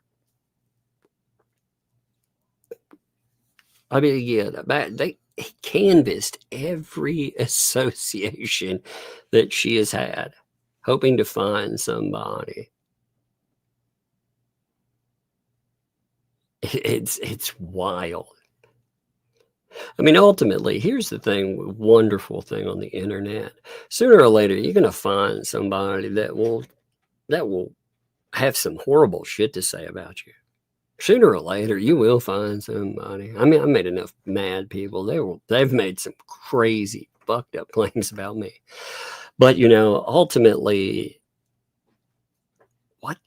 what's there as far as court documentation? Is there anything there with Megalodonus foe and court documentation? I mean, all of this has been a changing of the narrative, as it were. And it's so bizarre considering. But I'm not surprised by it either. Crystal, thanks for the 5 there. Tug, what would happen if BBB or Star, neither of them rather, show up for court? Yeah, that would be a really, really bad thing for them. What would happen is a default judgment. They would they would make the court mad. The court would I mean, Lord, that would be the dumbest thing that they could do. Now, has that ever happened before? Yes, people have done that. Making courts mad, it's not there. You know, again, what you would end up with is sanctions. You wouldn't be having a hearing because the hearing would pretty much be decided in the court. I mean, they would give you, again, that's where default judgments come in. But that's a big if. I mean, surely, again, I hope I'm not. Oh, man. I mean, you'd have to be an utter more. Wait a minute. I don't think that would happen. Let's just say, well, we'll see. We'll see what happens. DJ Radis, though, there was the DJ Radis sighting I noted before. Buckle up, Bruce. I booked February the 5th off work. See you then. I thought that was funny. Seeing him there. Sticky Widget, by the way. Thanks for the 2. Got to head out. Catch up tomorrow. See you. I'll see you, buddy. Hope you're having a good one, by the way. Sandra D. Thank you for that gifted membership, too. Appreciate you, Sandra. It's, what a crazy thing. All of this is nuts. Deborah, thank you for that membership. Thank you. Welcome. Thank you for the membership. Welcome to Tugs Thugs. I have my favorites. Thanks for the 2. Little something for Bunk. Taking care of Tug. Indeed, that was nice of her to bring me food.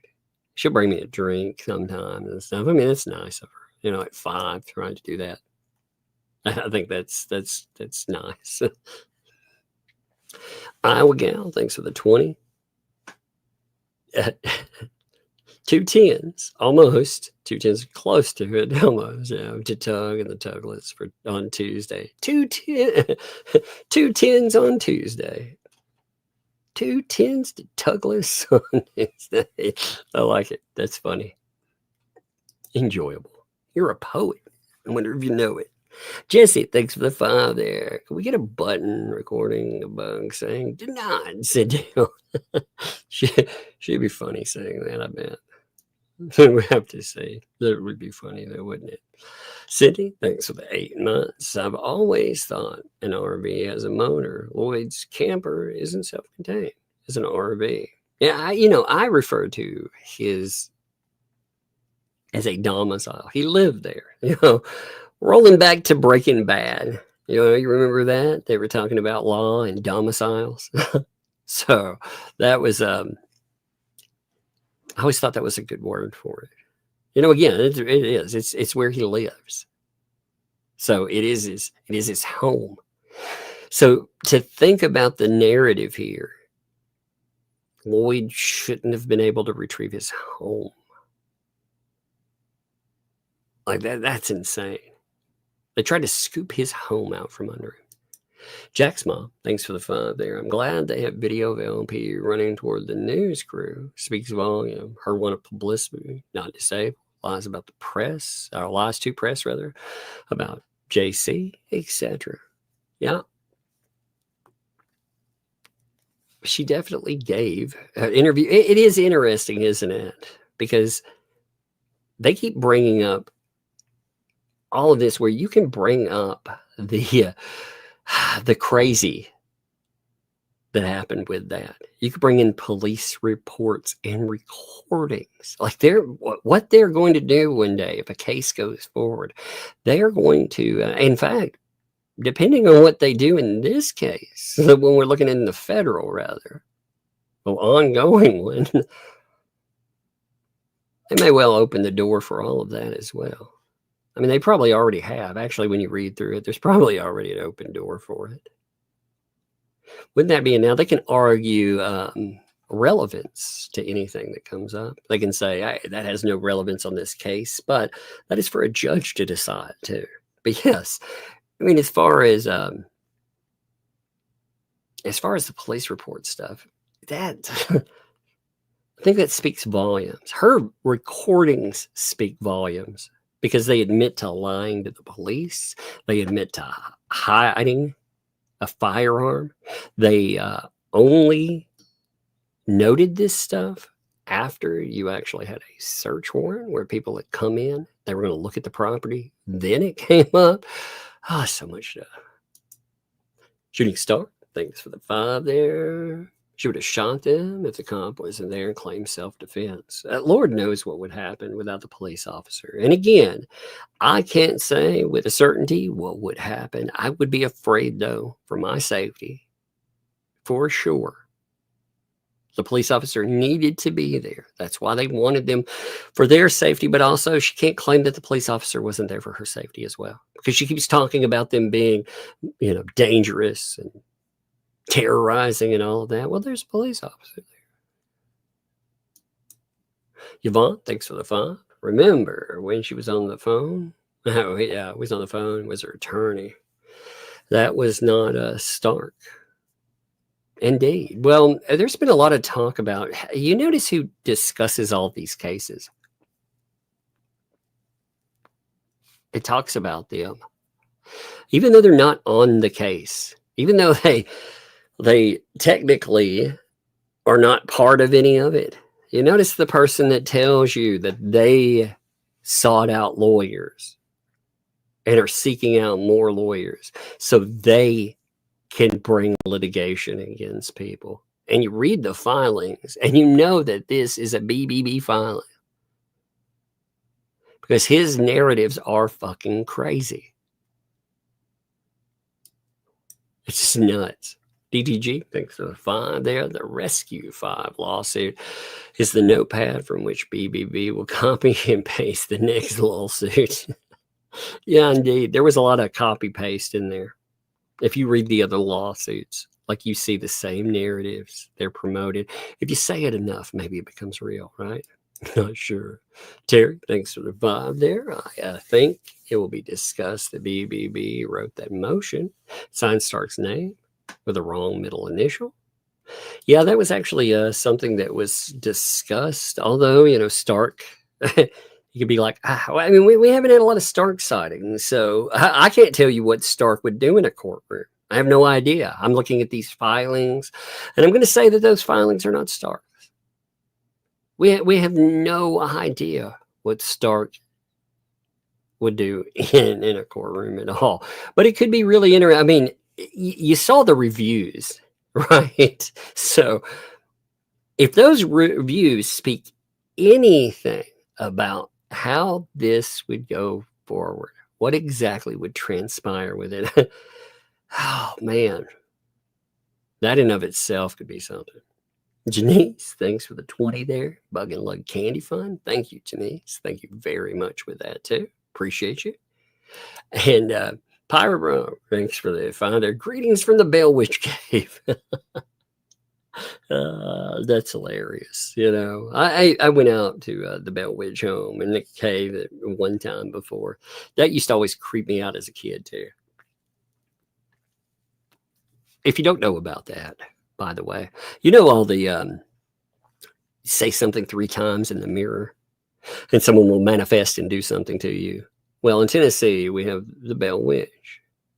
Kids, they would tell each other that if you go into a dark bathroom, it's much like any of these others, but if you go into the dark bathroom and you say, I hate the Bell Witch 3 times, with the lights out, then she would manifest, and it depended. She would claw your eyes out, or she'd do this and that. They used to scare the crap out of me as a kid. It did. It used to scare me as a little kid. Be like, oh my gosh. Because people would be like, we're going to do that. I'd be like, no. Do you believe that's going to happen? No, not really. Then why won't you do it? Because I'm not stupid. I don't think that will happen. But you know what? I mean, I'm also not going to lay down in the road and close my eyes. Even though there's no cars that usually travel some of the roads I'm around, I probably would be better off not doing it. It seems horrible. It's also pretty disrespectful. You'll learn later on about people. But yeah, they used to terrify me.